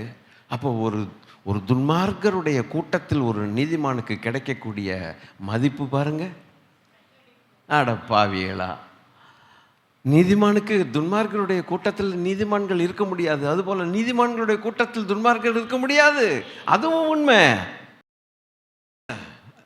அதுவும் உண்மை. ஒன்று குடிக்கிறானுங்கடா இவனுங்க. துன்மார்க்கன் எல்லாம் நம்மளை அத்தனை பேருடைய கண் பார்வை நம்ம மேலே இருக்க பல்ல கடிச்சிக்கிட்டு இருக்கானுங்களா. சாப்பிட்டுட்டு போடான்னா பாவிகளா. இவனுக்கு வந்த ஒரு வரவேற்பை பற்றியெல்லாம் எப்படி இருக்குதுன்ட்டு. சரி, இது ஒரு பக்கம் இருக்கட்டும். 112வது சங்கீதத்தில் 10வது வசனம் என்னதான் சொல்லுதுன்னு பார்க்கலாமா? இதனால தான் எல்லா இடத்துலையும் நமக்கு we will not feel at homeங்க. எல்லா இடங்கள்லையும் நமக்கு நமக்கு நல்ல இடங்கள் கிடையாது. நீதிமான்கள் கூட்டத்தில் நீதிமான் சேர்ந்தால் எப்படி இருக்கும்? அதுபோல தான் துன்மார்க்கனுடைய கூட்டத்தில் துன்மார்க்கன் சேர்ந்தா மாப்பிள்ள அப்படிமா, அவ்வளோதான். உங்களுக்கு விளங்கலையா? நான் இவ்வளோ கொச்சையா பேசிட்டேன். மாப்பிள்ள என்ன மாப்பிள்ள, காணல மாப்பிள்ள, என்ன வாழ்க்கைன்னு இல்லாமல் வருதா வச்சு மாப்பிள்ள அப்படின்ட்டு பக்கடிப்போம். நீதிமான்கள் கூட்டத்தில் எப்படி இருக்கும் நீதிமான் சேரும்போது? ஆஹா, அது வேற வித்தியாசம், வெளிச்சமாக இருக்கும். இப்போ 112:10 என்ன போட்டிருக்குதுன்னா, துன்மார்க்கன் அதை கண்டு மனமடிவாகி பற்களை கடித்து, அவன் கரைகிறானா இல்லை பல்லு கரைதான்னு தெரியல, கரைந்தே போகிறான். துன்மார்க்கருடைய ஆசை அடி. துன்மார்க்கன் எதை பார்க்குறான்னா, முந்தின வசனத்தை நம்ம பார்த்தா தான் அவன் எதை பார்க்குறான்னு தெரியும். வாரி இறைத்தான், ஏழைகளுக்கு கொடுத்தான், அவனுடைய நீதி என்றென்றைக்கு நிற்கும், அவன் கொம்பு மகிமையாய் உயர்த்தப்படும். பொழைக்க தெரியாத பயல்க அவனுங்க அப்படின்னு இவனுக்கு சொல்றான். வாரி இறைச்சிருக்கிறான், ஏழைகளுக்கு கொடுக்குறான், பொழைக்க தெரியாத பையன், எதையாவது சேர்த்து வச்சானா பாரு அப்படின்னு சொல்ல சொல்ல சொல்ல இதை செய்ய சொன்ன தேவனுக்கு அவன் கீழ்ப்படிந்ததுனாலே செய்து காட்டினவனை தேவன் தன்னுடைய கொம்புகளை உயர்த்தி காட்டும் போது அந்த துன்மார்க்கம் பார்க்குறான். இவன் வாரி இறைச்சான், ரோட்டுக்கு போவான்னு பார்த்தா என்னடா கொம்பு முளைக்குது. கொம்பு முளைச்சது மாத்திரம் இல்லை, அது கொம்பு உயர்ந்துகிட்டே போகுதுடா, மகிமையாய் உயர்த்தப்படுறப்ப யாரோ இவனுக்கு சப்போர்ட்டா இருக்கிறாங்க. நான் இவன் தெருவில் வருவான்னு நாம் பார்த்தா, தரையோட தரையா போவான்னு நாம் பார்த்தா, ஒன்றும் இல்லாமல் நாசமாக போவான்னு பாருக்கு, பழைக்க தெரியாதவன் கிருக்கேன் அப்படின்னு நான் நினச்சிட்டு இருந்தா, ஒருத்தருக்கு கொம்பு உயர்ந்துகிட்டே போகுது, நான் பின்னால் ஒருத்தர் இருக்க. இதை கண்டு அப்பனா அதை பார்க்குறான். பாரு, நல்லா பாரு, நீ பிச்சைக்கார பயல்க ஒரு நாள் ஆசீர்வதிக்கப்படுகிறது இல்லையே. இங்கே என்ன, நீ நன்மை செய்தால் உனக்கு மேன்மை இல்லையோ? செய்ய சொன்னது யாரு? அதை நீ போல பாரு. நீ உனக்கு பார்க்க மனசு இல்லாததுனால தான் உனக்கு கொம்பு முளைக்கவே இல்லை. பிள்ளை பிறந்து 10 வருஷம் ஆனாலும் பல்லே வரலன்னா என்ன செய்யுது? பல்லே வெளியில் வரல, பிள்ளை பிறந்து 10 இயர்ஸ் ஆச்சு.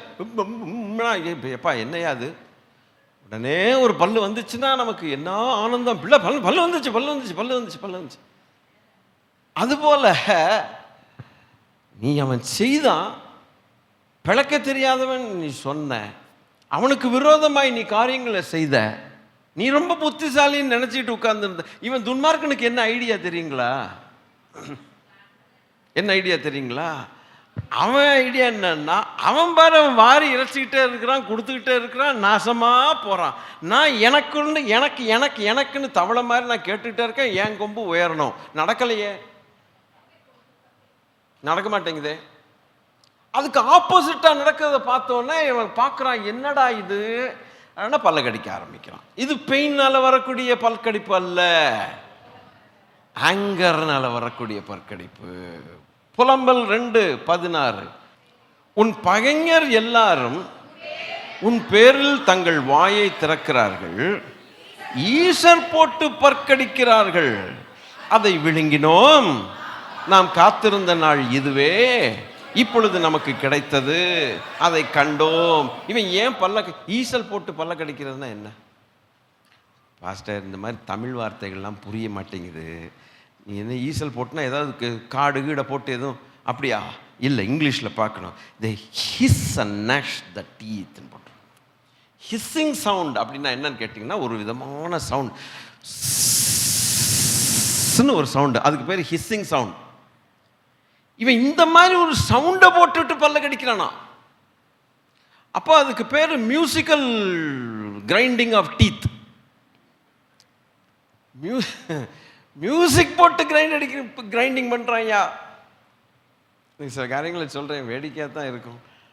இப்படி ஏன் அப்படி பண்ணுறான்னா, அவன் என்ன சொல்கிறான்னா, ஒரு காலத்துக்காக காத்திருந்தோம், இவனை என்னைக்கு க்ளோஸ் பண்ணலான்னு ஒரு காலத்துக்காக காத்திருந்தோம், அது எனக்கு கையில் கிடச்சிது. அப்போ இது எதை குறித்து வருதுன்னா, ரிவெஞ்ச்ஃபுல் ஆட்டிடியூட், பழிவாங்கும் நோக்கம். இப்படியும் துன்மார்க்கர்கள் இருக்கிறார்கள்னு வேதம் நமக்கு பல விதத்தில் பாடங்கள் கற்றுத்தருகிறது. நமக்கு விரோதமாக என்னைக்கும் பேசிக்கிட்டே இருக்கிறது. துன்மார்க்கன் நீதிமானுக்கு விரோதமாக ஓயாமல் பேசிகிட்டு இருப்பான், ஒரு சவுண்டு போட்டுக்கிட்டே இருப்பான். எப்படா விழுவோம், நம்ம காத்திருந்தோம், இந்த நாள் கிடச்சிது, நமக்கு விட்டுறாத. அதுக்கு பேர் பழிவாங்கும் இருதயம். அன்பின் ஆண்டவருடைய பிள்ளைகளே, நமக்கு விரோதமாக எழும்புகிறவர்கள் எத்தனை பேர் பார்த்தீங்களா? நம்முடைய நன்மையை வாங்கிட்டு நம்மளை தூஷிக்கிற ஜனங்கள் நிறைய பேர்.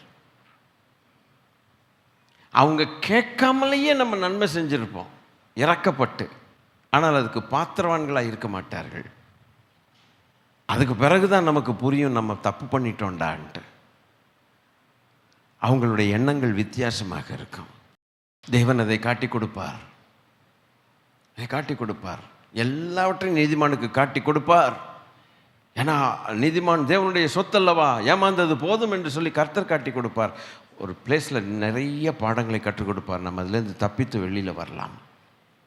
ஆனால் நம்மை கொண்டு போய் ஆசீர்வாதமாக வைக்க வேண்டிய இடத்தில் தேவன் அதிகமாக ஆசீர்வதிக்கமாக வைப்பார்.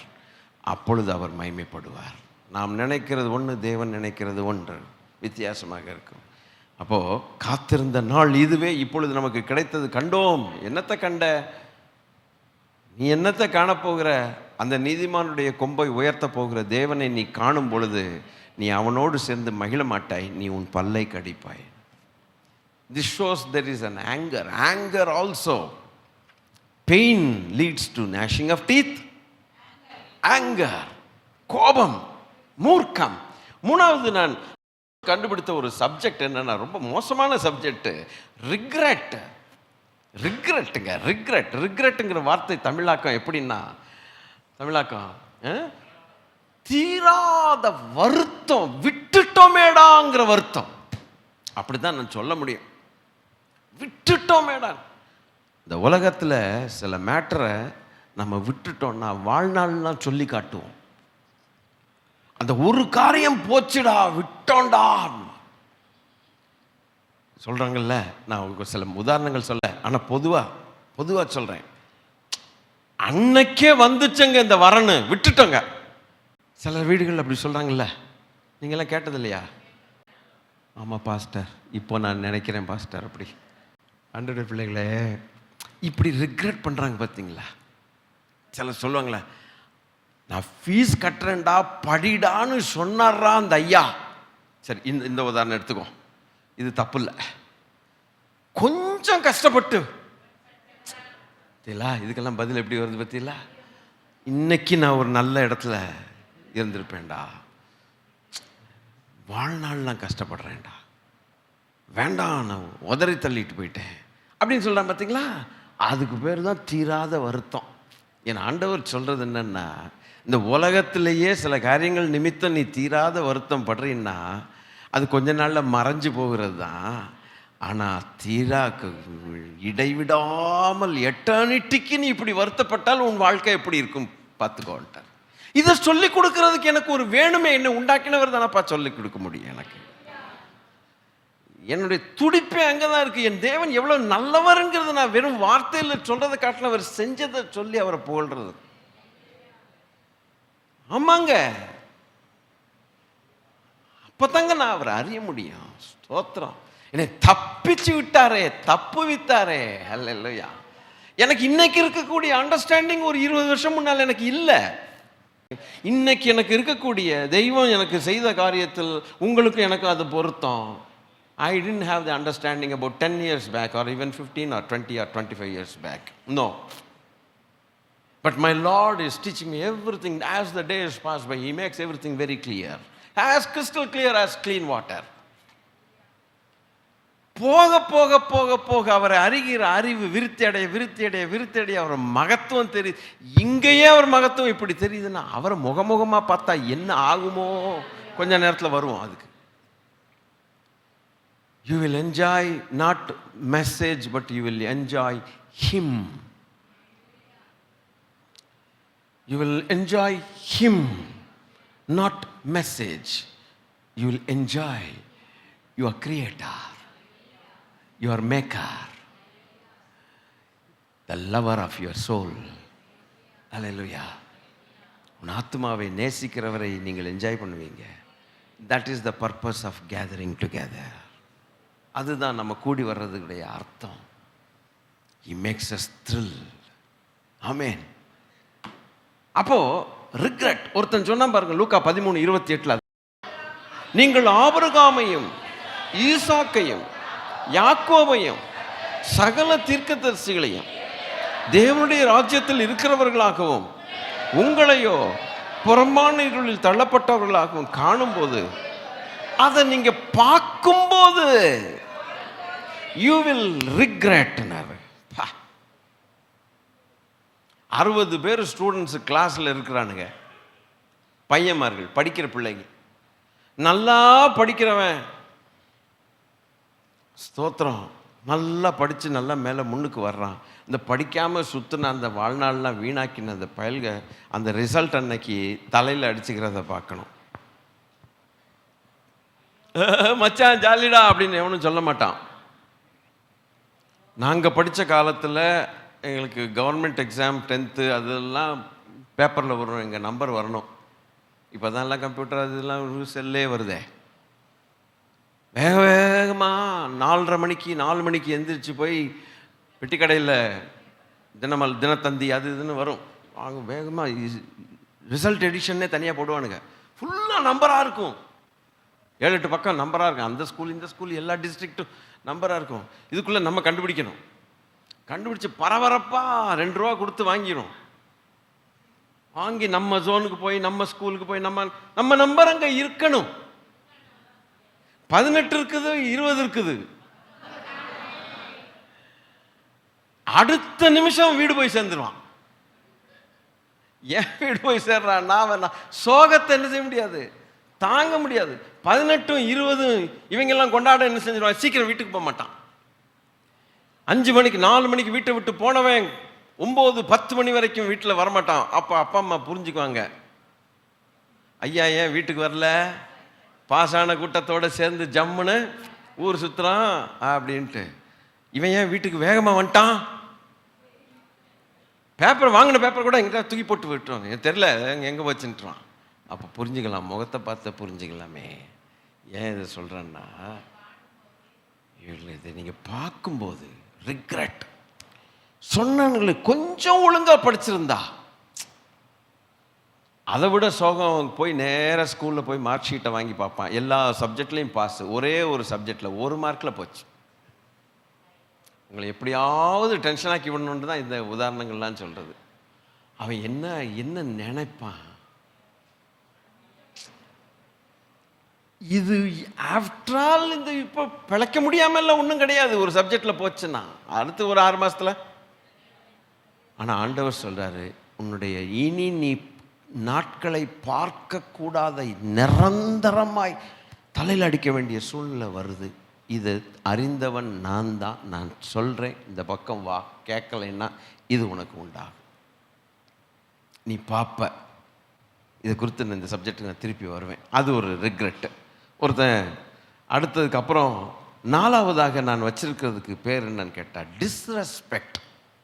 gnashing and weeping is a sign of disrespect. டிஸ்ரெஸ்பெக்ட்னா ஒரு அவமரியாதை. பல்ல கடிக்கிறது அவமரியாதை, கத்துறது அவமரியாதை, கூக்குரல் போடுறது அவமரியாதை. ஒரு எஜமான்கிட்ட போய் நீங்கள் கூக்குரல் போட்டு பாருங்க, அந்த எஜமானை நீங்கள் மதிக்கிறீங்கன்னு அர்த்தம். நான் கேட்குறேன், நீங்கள்லாம் எல்லாருமே உலக வேலைகளில் செய்துக்கிட்டு தானே இருந்தோம். அந்த உலக வேலைகளுக்கு போகாதவங்கள்லாம் இந்த மாதிரி இருப்பாங்க, ஒரு நாளும் போனதே கிடையாது. ஆனால் நம்ம எஜமான்கள் நம்ம பார்க்கலாம், ஆஃபீஸஸில் நம்ம ஒழுங்காக அடிபணிஞ்சு நல்ல மரியாதை போனாலே நம்ம எஜமான் கேவலமாக நம்மளை பேசுகிறான். அப்படிப்பட்ட ஒரு எஜமான்களுக்கு முன்னால் நீங்கள் கத்தி பாருங்க,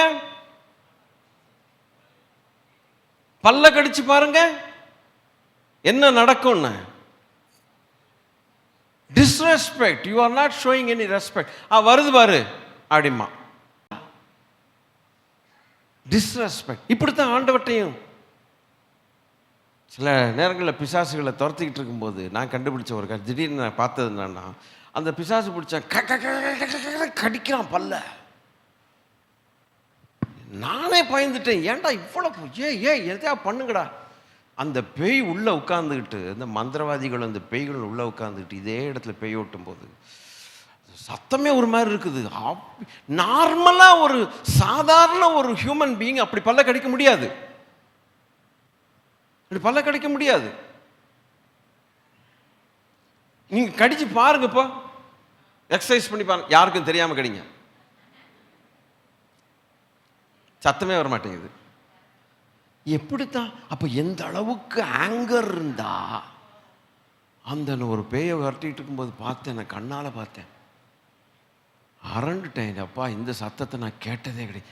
இந்த அளவுக்கு பல்ல கடிச்சா என்ன ஆகுறது ஜா எல்லாம். கிரேக்கில் அதுக்கு அர்த்தம் என்னன்னு கேட்டிங்கன்னா, grinding of all the teeth டுகெதர்னு போட்டிருக்குது. கிரைண்டிங், எல்லா பல்லும் ஒன்று சேர்ந்து அரைக்குதான், அதுதான் நேஷிங்கா. அத்தனை பல்லும் ஆக்டிவா இருக்குது, வேலை செய்யுது. டேய், 24 மணி நேரம் எட்டர்னிட்டி நிரந்தரமா சித்தப்பா பெரியப்பா பல்ல கடிச்சிட்டு உட்கார்ந்துருக்காங்கன்னா எப்படி இருக்கும்? ஏன்னா உனக்கு ரெஸ்டே இல்லையா, உன் கோபத்துக்கு அளவே இல்லையா, மூர்க்கத்துக்கு அளவே இல்லை. உனக்கு ரெஸ்டங்க, உனக்கு ரெஸ்டங்க. ஒரு பக்கம் அழுக, இன்னொரு பக்கம் பல்ல கடிக்கு, ரெண்டும் ஒன்னா வருமே. சில பிசாசுகளை ஓட்டும் போது நழுகும், அது பார்க்குறோமே, ஓவரா அழுது கொட்டிடும், திடீர்னு பல்ல கடிக்கும். இந்த பல்ல கடிச்சதுனாலே ரெஸ்பெக்ட் இல்லைன்னு அர்த்தம். சர்வ வல்லமையுள்ள தேவனுக்கு அது ரெஸ்பெக்ட் கொடுக்கறது இல்லை. அதனுடைய புத்திகள் தான் இந்த மனுஷர்களுக்குள்ளே இருக்கும். அதனால தான் கர்த்தர் சொல்லுகிறார், உன்னுடைய எஜமானுக்கு நீ கீழ்ப்படின்னு. கட்டளை, அதை மீறவன் யாருக்கு சொந்தமானவன் என்பது ஈஸியா தெரியும். யாரும் கோபப்பட வேண்டாம், ஒருத்தர் மேல பழி இன்னொருத்தர் போட வேண்டாம், செவிடன் காதுல ஊதுன சங்க போல இருக்க வேண்டாம். கட்டளை, தேவ கட்டளைன்னா கட்டளை, அவ்வளவுதான், ஆசீர்வதிக்கப்படுவோம். கர்த்தர் நல்லவர். ஹல்லேலூயா. So it shows the disrespect. எந்த அளவுக்கு தெரியுமா டிஸ்ரெஸ்பெக்ட் பண்ண, அவ்வளவு வாதைகள் நிரம்பின கலசங்கள் ஊற்றப்படும் போதும் கூட ஜனங்கள் மனம் திரும்பலன்னு போட்டிருக்குது. தேவனை தூஷித்தார்கள் போட்டு. அவர்கள் மனம் திரும்பாமல் தேவனை இதை செய்த தேவனை தூஷித்தார்கள் போட்டு. அவர்கள் தேவனை தொழுது கொள்ளவில்லை. தூஷண ஆவிகள், disrespect God. But what is the use ன்னு கேட்டார். நீ நரகத்தில் உட்கார்ந்துக்கிட்டு டிஸ்ரெஸ்பெக்ட் காட்டி பல்ல கடிச்சின யாருக்கு லாபம்? ஆண்டவர் சொன்னார், உனக்கு லாபம் அல்ல, அந்த இடத்துக்கு போகக்கூடாது. அடுத்து ஹல்லேலூயா, இந்த ரிக்ரெட்டுங்கிற ஒரு அடுத்து சொல்கிறேன். டிஸ்ரெஸ்பெக்ட் முடிஞ்சதுக்கப்புறம், it is a sign of stress and frustration. It's a sign of severe stress and frustration. Frustrate ஆயிடுவாங்க அங்கே போய். அதை நம்ம போகக்கூடாதுங்க. ஸ்ட்ரெஸ் டாலரன்ஸ் டெஸ்ட்னு ஒன்று இருக்குதுங்க. நாங்கள்லாம் எங்கள் ஸ்டூடெண்ட்ஸை ட்ரெயின் பண்ணியிருக்கோம். அதில் ஸ்ட்ரெஸ் டாலரன்ஸ் டெஸ்ட்டுன்ட்டு. ஒரு கம்பெனியில் நீங்கள் வேலை பார்க்க போகிறீங்க, உங்களை ஒரு ஐடி கம்பெனி வேலைக்கு எடுத்துருக்குறான்னா, பூ போல் ஜாலியாக இப்போ உங்கள் மேலே பவுடரு பூவெல்லாம் தெளித்து, வாடா மகனே வலது கால வை இடது கால வையெல்லாம் சொல்ல மாட்டான். அன்னைக்கு அங்கே இருக்கிற ஸ்ட்ரெஸ்ஸை உங்களால் தாங்க முடியாது. அதுக்கு இங்கேயே ட்ரைனிங் கொடுத்துருவோம். கண்ட கேள்வியெல்லாம் கேட்டு ஸ்ட்ரெஸ் டாலரன்ஸ் டெஸ்ட்டை நடத்தி மண்டை காய வச்சு இப்படி தாண்டா இருக்கும் போன்னு அனுப்பிடுவோம். அவன் என்ன வேலை கொடுத்தாலும் மண்டை காய வச்சாலும் நம்ம அதுக்கு ரெடியாக இருக்கணுங்கிற மாதிரி. லைஃப் அப்படி தான் அப்படின்னு சொல்லி கற்றுக் கொடுப்போம். இந்த உலகத்திலே டாக்டர் கேட்குறான், ஏங்க இந்த மாதிரி இருக்கீங்க, அனாவசியமாக கிட்னி போகுது, லிவர் போகுது, என்ன காரணம், ஏன் இந்த யங் ஏஜில் இப்படி இருக்கீங்கன்னு, ரொம்ப ஸ்ட்ரெஸ் ஆகிருக்குமோ லைஃபு அப்படின்னு கேட்குறான். ஆமாம் சார். பின்னணி சொன்னால் புரிஞ்சுக்குவாங்க. ஓகே சரிங்க பரவாயில்லைங்க, நீங்கள் கொஞ்சம் லைட்டாக எடுத்துகிட்டு போங்க விஷயங்களை அப்படிம்பாங்க. விஷயங்களை லைட்டாக எடுத்துகிட்டு போங்க, அடி வாங்குறீங்க, ரொம்ப ஆபத்து, இப்படி இருக்கக்கூடாது, சரி என்ன பண்ண அப்படின்னு அனுப்பிடுறாங்க. இந்த உலகத்தில் ஸ்ட்ரெஸ்ஸு தாங்க முடியாமலேயே தோல் சுருங்கி போகுது. 30 வயசுல கிளவி மாதிரி இருக்கு. இருக்கிற கொஞ்சம் முடி கருப்பு முடி வெள்ளையா இருக்குது. இருக்கிற அந்த வெள்ளை முடி கூட கொஞ்ச நாள்ல போயிருது. பார்க்கறதுக்கு கேவலமா இருக்குது. 30 வயசுக்காரன் 80 வயசு போல தோணுது. என்னடா லைஃப் இப்படி போகுது. சீக்கிரத்தில் அங்கே வியாதி, இங்கே வியாதி, இங்கே இது, அங்கே வலி, அங்கே வலின்னு சொல்லிட்டு மாத்திரமே அடிக்கடி ஃபீவர், சிக்கு, இப்படி போயிட்டே இருக்குது வாழ்க்கை. காரணம் எங்கேயோ ஒரு இடத்துல பயங்கரமான ஸ்ட்ரெஸ்ஸின் விளைவாக ஏதோ ஒன்று உங்களால் விவரிக்க முடியாத அளவுக்கு இருப்பது நிமித்தம் யாருக்கும் சொல்லாமல் குறுகி போயிட்டீங்க. அப்போ அவங்க டாக்டர்ஸும் மற்ற ஆட்களும் சொல்கிறாங்க, வருத்தப்படாது, என்ன சொன்னாலும் கூட அது அந்த வார்த்தை காதில் விட மாட்டேங்குது. அந்த பெயின், அந்த வருத்தம், அந்த வலி மாறவில்லை. அதாவது கூட பரவாயில்லைன்னு சொல்லிடலாம். ஏதோ ஒரு 60 வருஷம் 80 வருஷத்தில் முடிஞ்சு போயிடும் தொல்லை. ஆண்டவர் சொல்லுகிறார், உன் முடியவே வாழ்நாள் ஒரு நாளும் மாறாத நிரந்தரமாய் இருக்கக்கூடிய அந்த லைஃப்குள்ள ஸ்ட்ரெஸ்ஸில் நீ வாழ்ந்தா உன் நிலைமை எப்படி இருக்கும்? இன்னைக்கு நம்ம ஏன் இதெல்லாம் பாடம் படிக்கிறோம்னா, என் ஆண்டவர் சொன்ன வார்த்தையில் இருக்கக்கூடிய ஆழம் என்ன, அதன் அழுத்தம் என்ன, எதுக்காக இப்படி சிரமப்பட்டு உள்ள போய் சொல்றாருன்னா, கிறிஸ்தவங்களுக்கே தெரியும், கர்த்தருடைய பிள்ளைகளுக்கு அவர் என்ன சொல்றாருங்கிறது ஆழம் தெரியல. ஒன்று ஒழுங்கா இல்லைன்னா நம்ம ஒழுங்கா ஆயிடலாம். நம்பர் 1. ஒழுங்கா இருக்கிறவன் இன்னும் ஒழுங்கா இருக்கட்டும். நம்பர் 2. ரெண்டாவது, ஒன்றுமே இல்லாதவனை தூக்கிட்டே வாடான்னு கூப்பிடலாம். நம்பர் 3. அல்லேலூயா. அவ தான் நம்ம தேவனுடைய அன்புனா என்னன்னு நமக்கு தெரியுங்க. இல்லைன்னா மேலோட்டமாக இருப்போம். ஏசு நல்லவர், சரி வரல, ஏசு நல்லவர்னு சொல்கிற, பாடுற, எல்லாம் செய்கிறான். அவன் எவ்வளோ நல்லவர்னு உனக்கு தெரியாது. You know about him but you don't know him. The matter is how much you know him, not about him. Everybody can know about a person, but only few people will know a person. அவரை குறித்து தெரியுமா இல்லை அவரை தெரியுமா? அவருடைய அன்பை குறித்து தெரியுமா இல்லை அவருடைய அன்பை தெரியுமா? அவருடைய பரிசுத்தத்தை குறித்து தெரியுமா, இல்லை அவருடைய பரிசுத்தத்தை தெரியுமா? There is a great difference. பெரிய வித்தியாசம். ஆண்டவருடைய பிள்ளைகளே, கொஞ்சம் மனதில் வைத்துக்கொள்வோம். கர்த்தருக்கு ஸ்தோத்திரம். Frustration and stress. Luke chapter 16:24. லூக்கா 16:24. ஒரு ஐயா என்ன சொல்றாருன்னா, அப்பொழுது அவன் தகப்பனாகிய, நீ தகப்பனாகிய ஆபிரகாம்னு நீங்க பூமியில் இருக்கும்போது ஒரு நாளாவது சொன்னியா?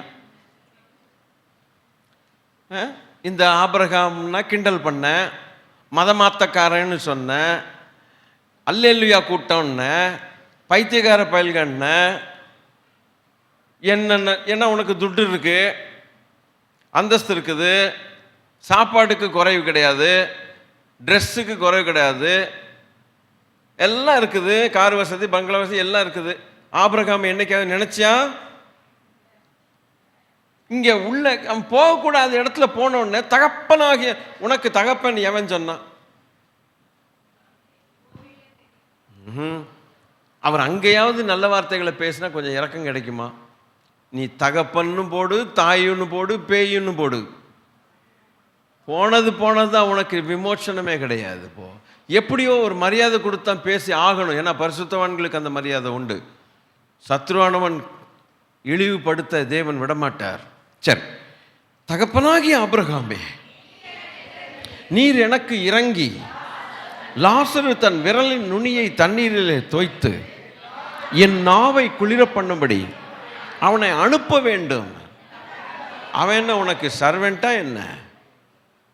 அவன் வாசல்கிட்ட இருக்கும்போது ஒரு ஒரு 4 இட்லி கூட கொடுக்க உனக்கு மனசு வரல. இப்போ அவனை தண்ணியை கொண்டு வந்து கொடுக்கணும். சர்வெண்டா என்ன நீ? லாசர் என்ன உனக்கு சர்வெண்டா? உன் பேச்சை கேட்டு தகப்பனாகிய ஆபிரகாம் இறங்கி உனக்குன்னு செய்யணுமா? நீ என்ன செய்? Give me one reason why I should bless you if this question is asked. Do we have anything to say? நான் உன்னை ஆசீர்வதிக்கும்படிக்கு என்ன காரணம்? ஒரு காரணத்தை சொல், நான் உன்னை ஆசீர்வதிக்கிறேன் அப்படின்னு அவர் கேட்டார்னா நம்மள்கிட்ட சொல்றதுக்கு ஏதாவது பதில் இருக்குதா? We have nothing. அவன் நம்முடைய ஜனத்துக்காக ஒரு ஆலயத்தை கட்டினான்னு சொன்னாங்க, உடனே பரப்பிட்டு போயிட்டார். உடனே do something that God would appreciate. Your deeds should be appreciated by God and God will immediately come for your rescue. இவர் அனுப்பணுமா? இப்போ இவர் வாழ்நாள்லாம் 4 இட்லி கூட கொடுக்க, துப்புன இட்லி கூட கொடுக்க மாட்டான். இவன் துப்புன கல் இருக்குது, இட்லி சில கல் மண்ணெல்லாம் வரும், அது ஒன்று நம்ம துப்பிடலாம், அதை கூட கொடுக்க மாட்டான் லாசர்ட்ட. இவருக்கு இப்போ தண்ணி கொண்டு வரணுமா? அவர் நல்லா இருக்குது. எனக்கே இந்த கோபம் வருதுன்னா உங்களுக்கு வருது இல்லையா? அது வேற விஷயம். உங்களுக்கு வருதா? வரல, எங்கள் முகத்தை பார்த்தாலே தெரியுது. நமக்கே இவ்வளோ கோபம் வருதுன்னா அப்புறம் ஆண்டவருக்கு எப்படி இருக்கும்? கொண்டு வரணும். அப்போ அவன் என்ன சொல்றான்னா, இந்த அக்கினி சுவாலையில் அவனுக்கு இருக்கிற ஸ்ட்ரெஸ்ஸும் ஃப்ரஸ்ட்ரேஷனும் எவ்வளவுன்னு நீங்கள் பாருங்க. இங்கே தான் இந்த பாயிண்ட்டுக்கு தான் இந்த வசனத்தை நான் எடுத்தது. அவன் ஏன் இழுக்கிறான்னா, வேதனைப்படுகிறேன் அப்படின்னு சொல்லலை, படுகிறேனே, அவனுக்கு எவ்வளவு ஸ்ட்ரெஸ் இருக்குது, ஃப்ரஸ்ட்ரேட் ஆகுறான். இந்த ஃப்ரஸ்ட்ரேஷன் ஒரு நாள் 2 நாளில் முடியக்கூடியது கிடையாது. அவ்வளவு நாள் நரகம் என்று ஒன்று இருக்கிற நாள் வரைக்கும் எப்பா எப்படிப்பா தாங்கிறது? இந்த உலகத்தில் இருக்கக்கூடிய ஸ்ட்ரெஸ்ஸே நம்மளால் தாங்க முடியலையே. பிபி ரைஸ் ஆகுது, சுகர் ரைஸ் ஆகுது, அதாகுது இதாகுது, கண்ணு மங்குது, கால் போகுது, என்னெல்லாமா ஆகுது ஐயா. ஆண்டவர் சொன்ன. சரி, இது 5 முடிஞ்சுங்களா? இந்த 5ல் நீங்கள் நம்பர் 1 2 3 4 போட்டு நீங்கள் சொல்லுங்கள். மேபி பார்த்தே சொல்லலாம். 1 பெயின், வலி. 2 கோபம், மூர்க்கம். 3 ஐயோ ஒரு தீராத தப்பு பண்ண வருத்தம். 3 டிஸ்ரெஸ்பெக்ட், மதிப்பு குறைவு அங்கே. 4 5 ஸ்ட்ரெஸ் அண்ட் ஃப்ரஸ்ட்ரேஷன். இல்லை ஏதாவது ஒன்று நல்லா இருக்குதா? இந்த 5ல் கொஞ்ச நாளில் மறையக்கூடியதாக இருந்தாலும் பல்ல கடிச்சிட்டு நம்ம என்ன செஞ்சலாம்? தாங்கிக்கலாம் ஐயா. ஐயோ தெய்வமே, உள்ளே போனவன் வெளியில் வர முடியாது, எத்தனை வருஷம்னு இல்லையே, இந்த 5ம் ஒருத்தன் வச்சுருந்தான்னா அவனுக்கு எப்படி இருக்கும்ட்டு ஒரு வசனம் பாருங்க. இப்போ மத்தேயு 8:11 வரணும். அநேகர் கிழக்கிலும் மேற்கிலும் இருந்து வந்து பரலோக ராஜ்யத்தில் ஆபிரகாம் ஈசாக்கு பந்தி இருப்பார்கள். அப்புறம் சொல்லிட்டு சொல்லுகிறார், ராஜ்யத்தின் புத்திரரோ புறம்பான இருளிலே தள்ளப்படுவார்கள், அங்கு அழுகையும் பற்கடிப்பும் உண்டாயிருக்கும் என்று உங்களுக்கு சொல்லுகிறேன் என்றார். அங்கே அந்த நாட்களில் வாழ்ந்த யூதர்கள்ட்ட கர்த்தர் பேசுகிறார், புறஜாதிகளாகிய நமக்கும் பேசுகிறார், ஆக மொத்தம் ஒட்டுமொத்தமாக மனுக்குலத்துக்கு அதை பேசுகிறார். வெரி பர்டிகுலரா அங்கே இருக்கக்கூடிய அந்த நாட்களுக்கு இருக்கக்கூடிய யூதர்களுக்கு கர்த்தர் அதை பேசுகிறார். என்ன நடக்கும் இது சொல்றதுக்கு முன்னால சொல்றார் ஆண்டவர், அநேகர் வந்து கிழக்கிலும் மேற்கிலும் இருந்து வந்து ஆபிரகாம் ஈசாக்கு பந்தி இருப்பார்கள். நான் நேத்துக்கு பார்க்கணும்னு ஆசைப்பட்டேன், இது என்ன பந்தி இருக்கிறது? அவருடைய பிள்ளைகள், அவரை ஏற்றுக்கொண்டவர்கள் பந்தி இருக்கிறார்கள். இன்னைக்கு இதை வாசிக்கும் போதும் தியானம் பண்ணும்போது நமக்கு ரொம்ப சந்தோஷம். சொல்றேன் கேளுங்க, அதுக்கு இங்கிலீஷ்ல பார்க்கணும். And I say unto you that many shall come from the east and west and shall sit down with Abraham, Isaac, Jacob in the kingdom of heaven. Kingdom of heaven க்கும் kingdom of God க்கும் ஒரு வித்தியாசம் உண்டு. அந்த subject நான் இப்போ எடுக்கலை. இப்போ இங்கே வந்து இவங்க உட்கார்றாங்கன்னு தான் பைபிளில் போட்டிருக்கு. நான் உடனே அது என்ன பண்ணேன்னா, இது என்ன உட்கார்றது எனக்கு சொல்லிக் கொடுங்கன்னு நான் டிஃப்ரெண்ட் டிரான்ஸ்லேஷன்ஸ் பார்க்க ஆரம்பித்தேன். பார்க்கணுமே அப்படின்னு வரும்பொழுது சில டிரான்ஸ்லேஷன் நீங்கள் எழுதி கொள்ள வேண்டாம், நான் அது உங்களுக்காக வாசிக்கிறேன். முதல்ல தி கம்ப்ளீட் ஜூயிஷ் பைபிள்னு ஒரு டிரான்ஸ்லேஷன் இருக்கு. அதில் என்ன போட்டிருக்குன்னா, டேக் தேர் பிளேசஸ் அப்படின்னு போட்டிருக்கு. கிழக்கிலும் மேற்கிலும் வந்து ஆபிரகாம் ஈசாக்கு யாக்கோபு அவர்கள் இருக்கக்கூடிய அந்த இடத்துல அவர்களுக்கென்று வைக்கப்பட்டிருக்கிறதான இடத்தில் வந்து அவர்கள் அந்த இடத்துல உட்காருவார்களாம். அப்போ அப்படி ஒரு பிளேஸ் ரிசர்வ் பண்ணப்பட்ட பிளேஸாகத்தானே இருக்க வேண்டும். சில கான்ஃபரன்சஸில் நம்ம பேர் எழுதி ஒட்டியிருப்பாங்க. அப்போ அந்த நமக்குன்னு அந்த அந்த பேர், அது எவ்வளோ மரியாதை புரியல. சில விஐபிஸ் எல்லாம் அவங்க பேர்கள் ஒட்டி வச்சிருப்பாங்க. எம்பி எம்எல்ஏஸ் வந்தால் அவங்க பேரெல்லாம் ஒட்டி வச்சுருப்பாங்க. அவங்க சீட்டில் அவங்களுக்கு ஒரு மரியாதை உண்டு, அந்த சீட்டு உண்டு. அவங்க சீட்டில் வேற யாரும் உட்காரக்கூடாது. அப்போ எனக்குன்னு ஒரு மரியாதை கொடுத்து என்னுடைய பேரை வச்சு எனக்குன்னு தனி மதிப்போடு ஒரு சேரை போட்டான்னா எவ்வளவு மரியாதை. ஒரு பக்கம் அது அப்படி ஜூயிஷ் பைபிள் அப்படி போட்டிருக்குது. கேஜேவி கிங் ஜேம்ஸ் வெர்ஷனில் சிட் டவுன் போட்டிருக்குது. ஓகே, கர்த்தருக்கு ஸ்தோத்திரம். த மெசேஜ் அப்படிங்கிற ஒரு டிரான்ஸ்லேஷன் இருக்குதுங்க. த மெசேஜ்ங்கிற அப்படின்னு ஒரு டிரான்ஸ்லேஷன், அதில் என்ன நம்ம போட்டிருக்குது இங்கே பாருங்க, sitting down at God's kingdom பேங்க்வெட்னு போட்டிருக்கு. Sitting down at God's kingdom, தேவனுடைய ராஜ்யத்தில் ஏற்படுத்தப்பட்டதான பந்தியில் வந்து அமருவார்கள். அம்மா இந்த இந்த இது சொல்றதுக்கு எவ்வளவு மூச்சு வாங்குதுன்னா அதனுடைய அருமை எவ்வளவு இருக்கணும் பண்ணா. அல்லேலூயா. எம்மாடி, ஒண்ணுமே இல்லாத மக்களுக்கு அவரை ஏற்றுக்கொண்ட ஒரே ஒரு காரணத்தின் நிமித்தம் இவ்வளவு மரியாதையா? இந்த மரியாதைக்கு ஏதாவது குறைவுன்னு இருக்குதா? கொஞ்சம் கொஞ்சமாக உள்ள போகிறேன். இந்த பேஷன் டிரான்ஸ்லேஷன் ஒன்று இருக்குதுங்க, ஒரு பைபிள் இருக்குதுங்க. அது என்ன சொல்லுதுன்னா, என்டரிங் இன்டு பேங்க்வெட் ஃபீஸ்ட்னு போட்டிருக்கு. ஒரு டிரான்ஸ்லேஷன் பார்த்தா இல்லைங்க, 10 டிரான்ஸ்லேஷனை பார்க்கணுங்க. ஃபீஸ்ட்டுக்குள்ளே அவங்க வர்றாங்களாம். ஏங்க அப்பா, அதாவது அந்த பந்தியில் காணப்படுகிற விதமான ஐட்டங்கள் சாப்பிட்றதுக்கு அழைக்கப்பட்டு அவங்களுக்கு தங்களுக்கு உண்டான இடத்துல அவங்க உட்கார்ந்து அவங்க அதில் பிரதானமாக இருக்கிறது யாருன்னு கேட்டால் ஆபிரகாமு, ஈசாக்கு, யாக்கோபு, தீர்க்கதரிசிகள். அடங்கப்பா, அவங்க போட்டிருக்கிற ட்ரெஸ் என்னவா, அந்த ஹால் எப்படி மினுமினுக்குமா, அதில் என்ன பண்டங்கள் வச்சுருப்பாங்களோ, என்ன கேட்டுறாதீங்க என்னைய, அவ்வளவு லைட்ஸும். அதுக்குள்ள போய்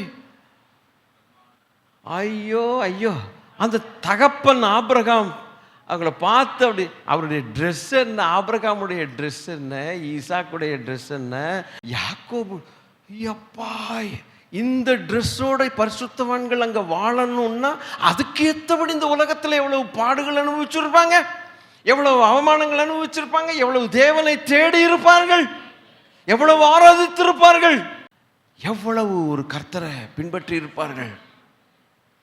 விளையாட்டாக அல்ல. நினச்சா கோயிலுக்கு வரலாம், நினச்சா போகலாம், ரகசியமாக சினிமா பார்க்கலாம், ரகசியமாக தப்பு செய்யலாம், அதையும் செஞ்சுக்கிட்டு கோயிலுக்கு வந்து அப்பத்தையும் தின்னுக்கிட்டு இப்படி வாழ்ந்தவனுக்கு இங்கே இடம் கிடைக்கும்னு சொல்கிறீங்க நீங்கள். அப்போ எவ்வளோ ஒரு விசுவாச வீரனாய் ஆபிரகாம் இருந்து பாடுகளை பட்டான், யாக்கோபு, இவங்கெல்லாம் எவ்வளோ கோத்திர பிதாக்கள். அவங்க போட்டிருக்கிற ட்ரெஸ்ஸை பாருங்கய்யா, அவங்க ஹாலை பாருங்கய்யா, ஃபீஸ்ட்டை பாருங்கய்யா. இதுக்குள்ளே வந்து இயேசுவை ஏற்றுக்கொண்டவங்க வந்து அந்த பந்தியில் வந்து காத்து வர்றாங்கன்னா ஐயோ ஐயோ. அந்த காட்சியை கொஞ்சம் பாருங்க, இயேசு சொன்ன காட்சியை பாருங்க. ராஜ்யத்தின் புத்திரர்கள் புறம்பே இருக்கிறார்கள். இன்னொரு டிரான்ஸ்லேஷன் ஆம்பிளிஃபைட் பைபிளில் போட்டிருக்குது. அதை நான் வாசித்த பிறகு ஒரு சின்ன சத்தியத்தை இழுத்துட்டு நான் முடிக்க பார்க்குறேன். கர்த்தர் நல்லவர். அதில் என்ன போட்டிருக்கு தெரியுமா? feast at the table because they accepted me as their savior.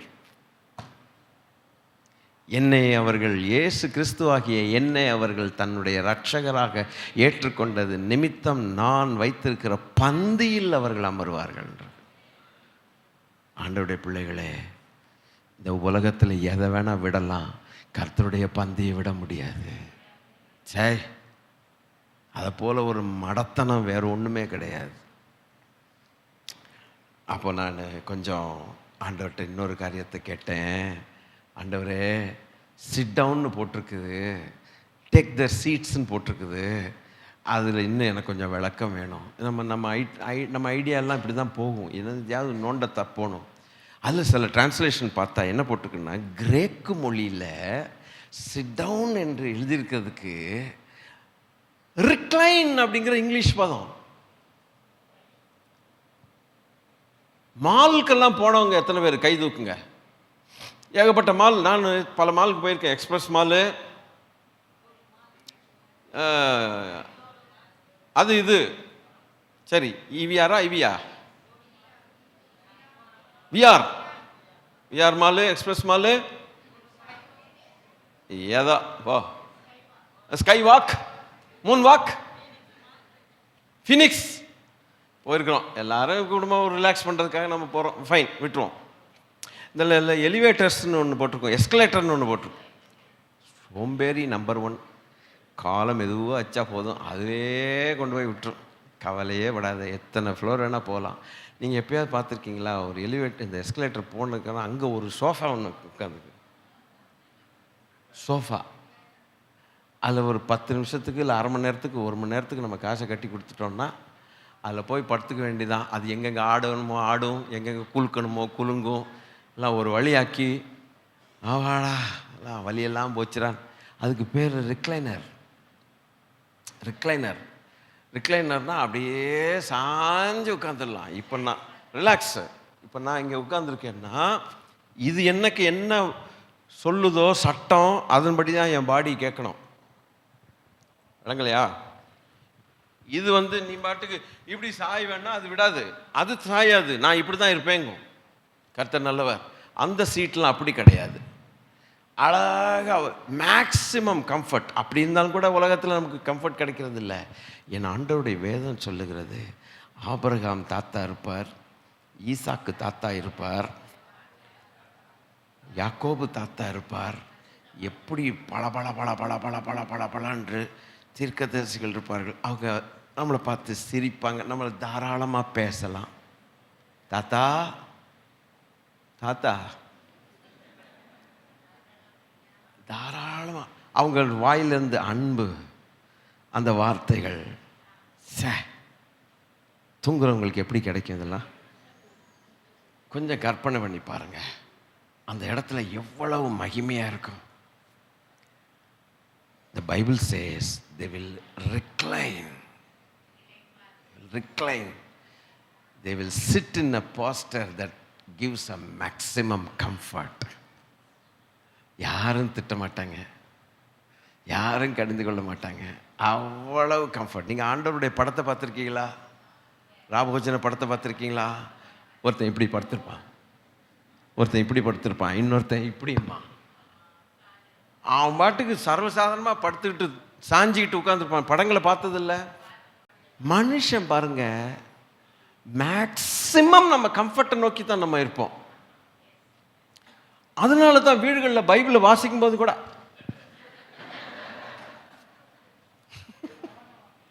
ஜெபம் முழங்கால் போட மாட்டோம். ஆஹா, எங்கள் பரமபிதாவே அப்படின்ட்டு போயிடும். ஆனால் ஒர்க் அட் ஹோம் பார்த்தீங்களா?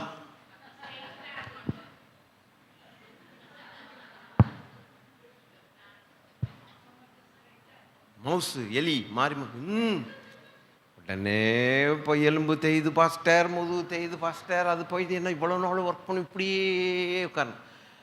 பைபிள் வாசிக்கும் போது ஆபிரகாம், ஈசாக்கு, இந்த கொண்டாண்டாங்க படத்தை. யாராவது இருக்காங்களா அப்படி?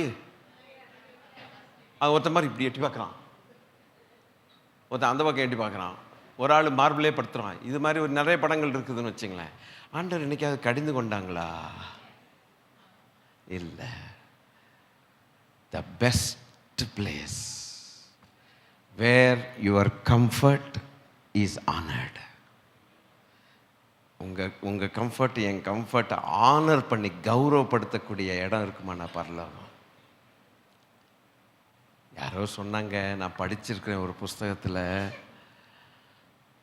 பரலோகத்தில் இருக்கிற சீட்டெல்லாம் எப்படி இருக்குன்னு. இது அடி பண்ணிய மாட்டேங்குது, திமிரு இந்த சீட்டுக்கு, அப்படித்தான் இருப்பேன் அப்படிங்கிறது. பரலோகத்தில் அப்படி கிடையாது. ஒரு சீட்டில் போய் உட்கார்ந்தா ரிலாக்ஸ் பண்ணும்போது சீட்டு நமக்கேற்ற மாதிரி எந்த அளவுக்கு கம்ஃபர்ட்டை கொடுக்க முடியும். Heaven is the place where we get the utmost honour.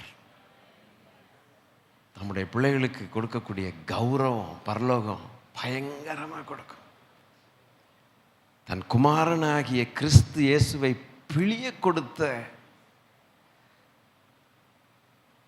ஒப்பு கொடுத்த தேவனை நாம் கனப்படுத்தின ஒரே காரணத்தின் நிமித்தம் தேவன் நம்மை கனப்படுத்தி மகிழுவார். இந்த உலகத்தில் நமக்கு கனவீனம்தான். அவர் நாமத்தின் நிமித்தம் நமக்கு அவமானங்கள், அவர் நாமத்தின் நிமித்தம் கனக்குறைவு, அவர் நாமத்தின் நிமித்தம் நிராகரிக்கப்படுதல், அவர் நாமத்தின் நிமித்தம் பாடுபடுதல். அவர் நமக்காக பாடுபட்டபடினால், அந்த பாடுபட்ட கர்த்தரை நாம் ஏற்றுக்கொண்டபடினால் நமக்கு உண்டாகிற கௌரவம் பரலோகத்தில் வேற.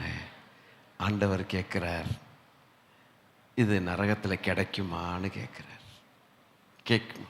இன்னும் ஆண்டவர் அங்கே உட்காரல. ஆபிரகாமு, ஈசாக்கு, யாக்கோபு, தீர்க்க, இதுகளுக்குள்ளேயே சாப்பாடு. என்ஜாய் பண்ணுங்கடாங்கிறார். கொஞ்ச நேரம் கழிச்சு கர்த்தர் வர்றாரு. அல்லேலூயா. அதை பார்க்கும்போது கர்த்தருக்கு எப்படி இருக்கும்? இது ஒரு நாள் 2 நாள் இல்லை, இதுவும் இந்த பக்கம் என்னதான் சொல்றதுன்னு புரியல. அது அந்த பக்கம் அப்படி இருக்கு, இந்த பக்கம் இங்க இருக்கிறது அங்க இருக்காது, அங்க இருக்கிறது இங்க இருக்காது. இது சொல்லத்தக்கவன் யார்? கர்த்தராகிய இயேசு கிறிஸ்து ஒருவரே. நமக்கு என்ன பொறுப்புன்னா, இதை செய்த தேவனுக்கு நாம் நன்றி உள்ளவராய் இருந்து பரிசுத்தமாக இருக்கிறவன் இன்னும் பரிசுத்தமாக இருக்கும், நீதி செய்கிறவன் இன்னும் நீதி செய்யட்டும். அதனால் ஆண்டவருடைய பிள்ளைகளே, என்னுடைய தகப்பனாருடைய சில செயல்கள் என்னை ரொம்ப வருத்தப்படுத்திடுச்சு. நல்ல தகப்பன்தான், அன்பான அப்பா தான் எனக்கு. ஆனால் இன்னமும் அவருக்கு பயங்கரமான கோபம். அது நாங்கள் அந்த முற்காலத்தில் ஆண்டவருடைய பிள்ளைகளாக இல்லை, அதெல்லாம் அந்த ஆவிகள்லாம் சேர்த்து எங்களை ஒரு வழி பண்ணிருச்சுன்னு வச்சிங்களேன். ஆனாலும் என் தகப்பனுடைய சுபாவம் கொஞ்சம் கோபமான சுபாவம். அன்பான தகப்பனார், அவரை தப்பு சொல்கிறதுக்கு ஒன்றுமே இல்லை. அடுத்த சைடு ரொம்ப நல்ல டைப்பு. எல்லாருக்கும் அப்படி தானே இருக்கும். ஒரு சைடு இப்படின்னா இன்னொரு சைடு அப்படி இருக்கும். ஆனால் என்னை ஓவராக டார்ச்சர் பண்ணது, உங்களுக்கு நான் சில காரியங்களை சொல்லியிருக்கிறேன். ரொம்ப மோசமான ட்ரீட்மெண்ட்லாம் வாங்கினவன். ஒரு நாள் அப்படி தான் ரொம்ப டார்ச்சர் பண்ணி ஒரு மாதிரி பண்ணிட்டு இங்கே வான்னார். இங்கே வானுக்கு அப்பா கூப்பிட்டாலே எனக்கு என்னன்னா, இது என்ன பெல்ட்டை வச்சு அடிப்பாரா, இல்லை முருங்கைக்காய் வச்சு அடிப்பாரா, இல்லை ரப்பராவது அடிச்சு, இது நான் முருங்கைக்காயில் அடி வாங்கியிருக்கேன்ல, இளம் பிஞ்சு முருங்கைக்காய் இவ்வளோ பறிச்சுட்டு வான்னு சொல்லி போட்டு விளாசிட்டாங்க. அதெல்லாம் எனக்கு நல்லா தெரியும் என்ன பண்ணுவார். வந்தேன், அப்போ இத்தினோண்டு பையன் வந்தேன், வந்துட்டு அப்படியே பார்த்தாங்க. நானும் ஒரு பக்கம் பயந்துக்கிட்டே இருந்தேன். திடீர்னு அவருடைய வலது கையை வச்சு என்னுடைய நெஞ்சில் அப்படி வச்சாங்க. அந்த தொடுதல் அழ வச்சிருச்சுன்னே, ஓன்னு அழுதுட்டேன். அந்த நேரத்தில் என்னுடைய தகப்பனாருடைய இருதயம் எப்படி இருந்துச்சுன்னா, இவன் இவ்வளோ கஷ்டப்படுறானே, அழ வச்சிட்டேனே, இந்த பிஞ்சு உள்ளம் என்னதான் நினைக்குதுன்ட்டு பாவம்ன்ட்டு தொட்டு பார்க்கணும். என்னை என் தகப்பனார் எவ்வளோ முறை அடிச்சிருக்கிறாங்க, திட்டிருக்கிறாங்க, எல்லாம் செஞ்சுருக்கிறாங்க. ஆனால் அந்த ஒரு ஆக்ட் இருக்குது பார்த்தீங்களா, த டச் என்னை நேசிக்க வைத்தது, இப்போ இந்த மாதிரி ஒரு சூழ்நிலையில் பரலோகத்தின் தேவன் என்ன செய்கிறார்? வெளிப்படுத்தின விசேஷம் 21வது அதிகாரம் 4. அவர்களுடைய கண்ணீர் யாவையும் தேவன் துடைப்பார்.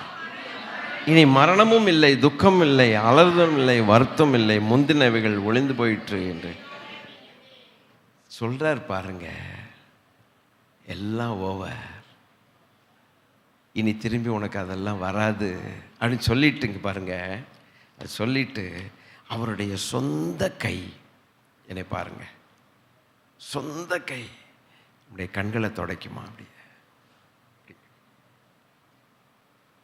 எவ்வளோ நல்ல தேவன் பாருங்க. சொந்த கை, வேறு யார் கையும் இல்லை. ஆபிரகாமுடைய கை கிடையாது. அந்த கை தொடச்சி நமக்கு, அங்கேயும் அவருடைய கை நமக்கு பிரயோஜனம் கிடையாது. நமக்கு பிரயோஜனம் உள்ள ஒரே ஒரு கை நம்முடைய அருள்நாதர், பாவம் செய்யாத ஒரே ஒரு கை. அந்த கையை வச்சு அப்படி கண்ணீர் அப்படி துடைப்பார். என்னைக்கு என் தகப்பனார் என்னுடைய செஸ்டில் ஒரு கை வச்சு அந்த அன்பின் கரம் வந்துச்சு, ஓன்னு அழுதுட்டேன்னா, அத்தோட அவரை வெறுக்கக்கூடிய காரியங்கள் போய் அவரை நேசிக்க ஆரம்பித்தேன். நம்ம எல்லாருக்கும் ஒரு பர்சனல் டச்சுங்கிறது தேவை. ஹியூமன் பீயிங்ஸ் பாடுபடுகிற நமக்கு வேற யாரை கொண்டு வந்து, தூதனை கொண்டு வந்து தேவன் செய்ய மாட்டார். அவருடைய சொந்த கை. என்ன ஆனந்தம்! அழுகையும் பற்கடிப்பும்னா என்னப்பான்னு நான் கேட்டதுக்கு இவ்வளோ விளக்கம் கொடுக்குறார். போத் கம் டுகெதர், தனித்தனியாக வராது, சேர்ந்து வரும். 5 காரியங்களை ஆண்டவர் அதில் ஞாபகப்படுத்தினார். இந்த 5ல் எதுவுமே நல்லா இல்லையே, ஆனால் அதுக்கு மாறாக ஆபிரகாம், ஈசாக்கு, யாக்கோபு இவங்களோட பந்தி இருக்கிற மஜா, அடேங்க அப்பா! இந்த உலகத்தில் சில 5 ஸ்டார் ஹோட்டல்களில் இருக்கக்கூடிய பேங்க்வெட்ஸுக்கு ஒரு சிலருக்கு போகிறதுக்கு வாய்ப்புகள் கிடச்சிருக்கலாம். சில வெளிநாடுகளில் அல்ல நம்ம இந்தியாவிலேயே டாப் கிளாஸ் ஹோட்டல்ஸில் லஞ்ச் டின்னர்லாம் சில நேரங்களில் நம்ம சாப்பிட வேண்டிய ஒரு வாய்ப்புகள் சிலருக்கு கிடச்சிருக்கும். கம்பெனியில் கூப்பிட்டு போயிருப்பாங்க, இல்லை சில எழில்மிகு ஹோட்டல்ஸை போயிருக்கலாம். அது உள்ளே நுழைஞ்சாலே, இந்த ஹால் நுழைஞ்சாலே, அப்பா இதில் ஒரு 10% சாப்பிடுவோமாங்கிற அளவுக்கு கேள்வியெல்லாம் எழும்பும். அவ்வளோ வச்சுருப்பானுங்க, நம்மளால் சாப்பிட முடியாது.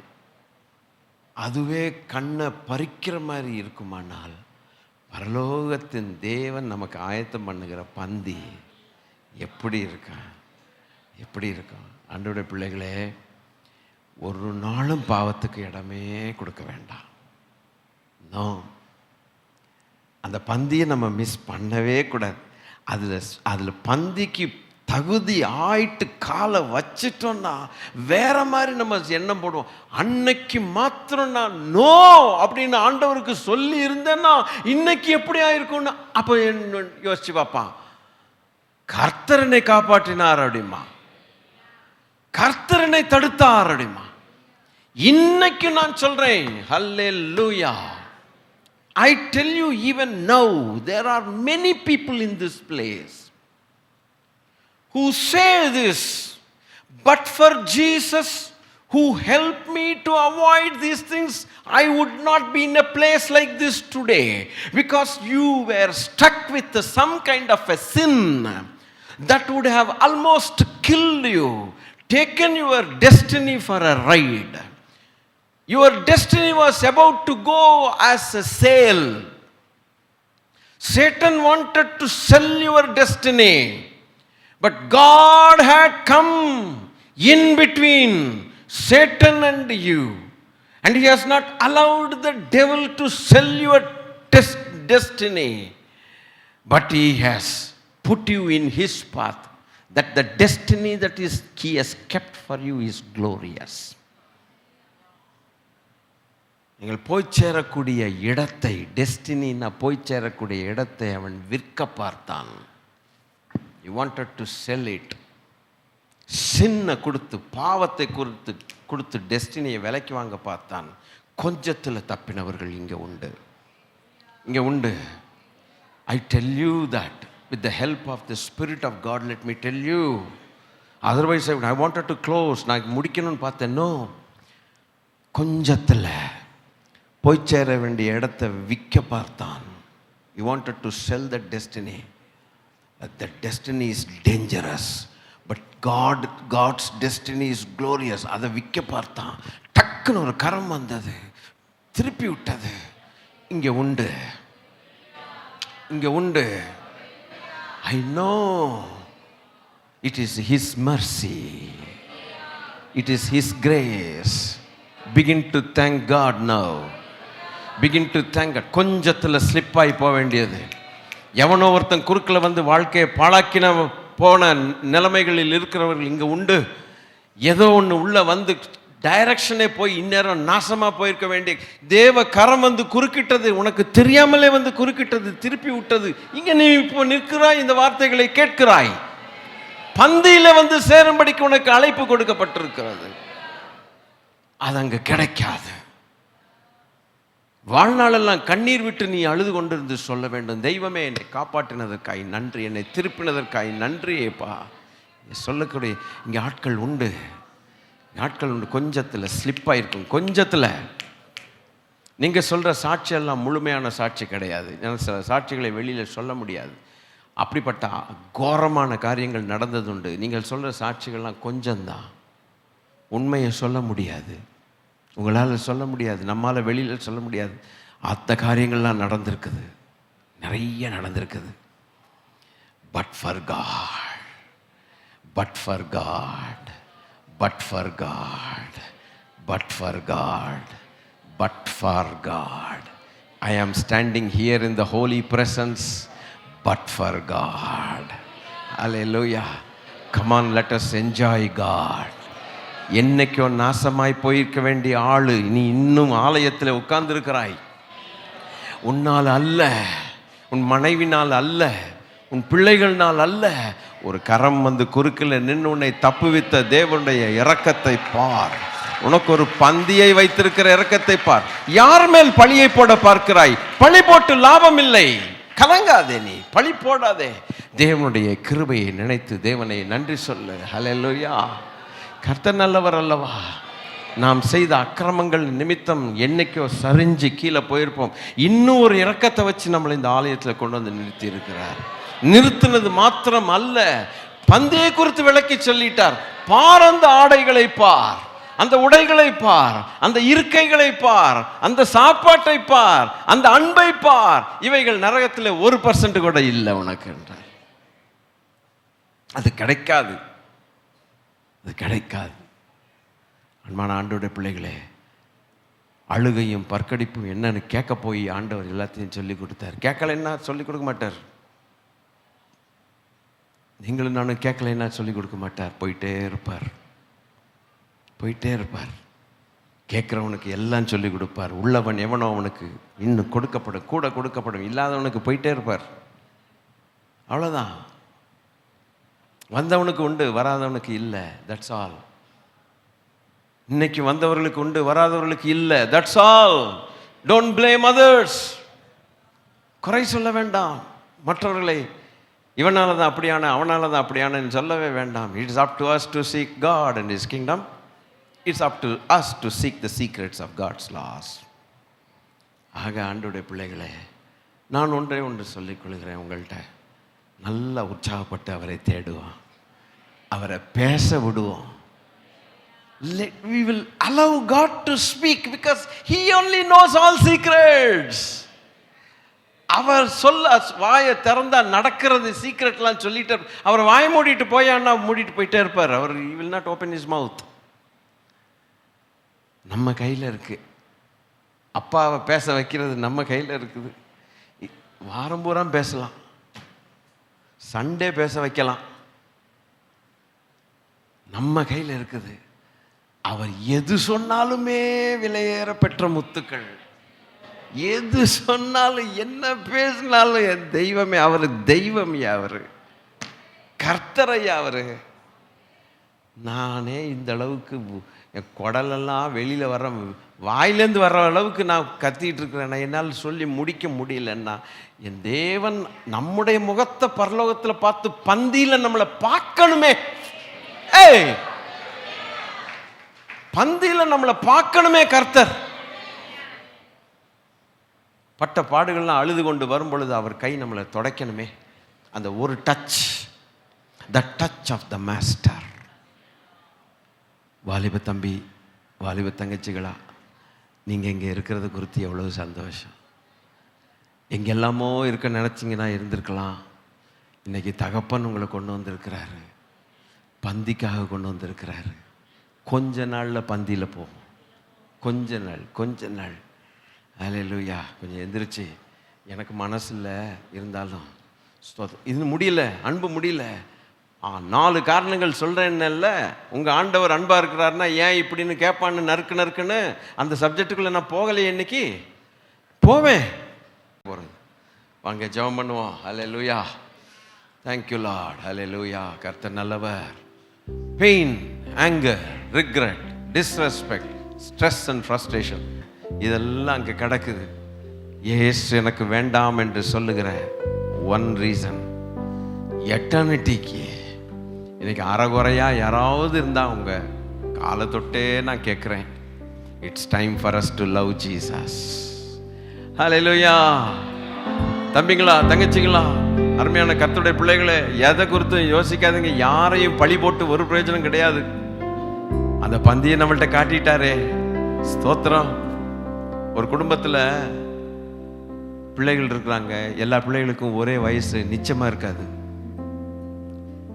ஒரே கர்ப்பத்தில் 2 பிள்ளைகள் பிறந்தாலும் நிமிஷங்கள் வித்தியாசம் இருக்கும்.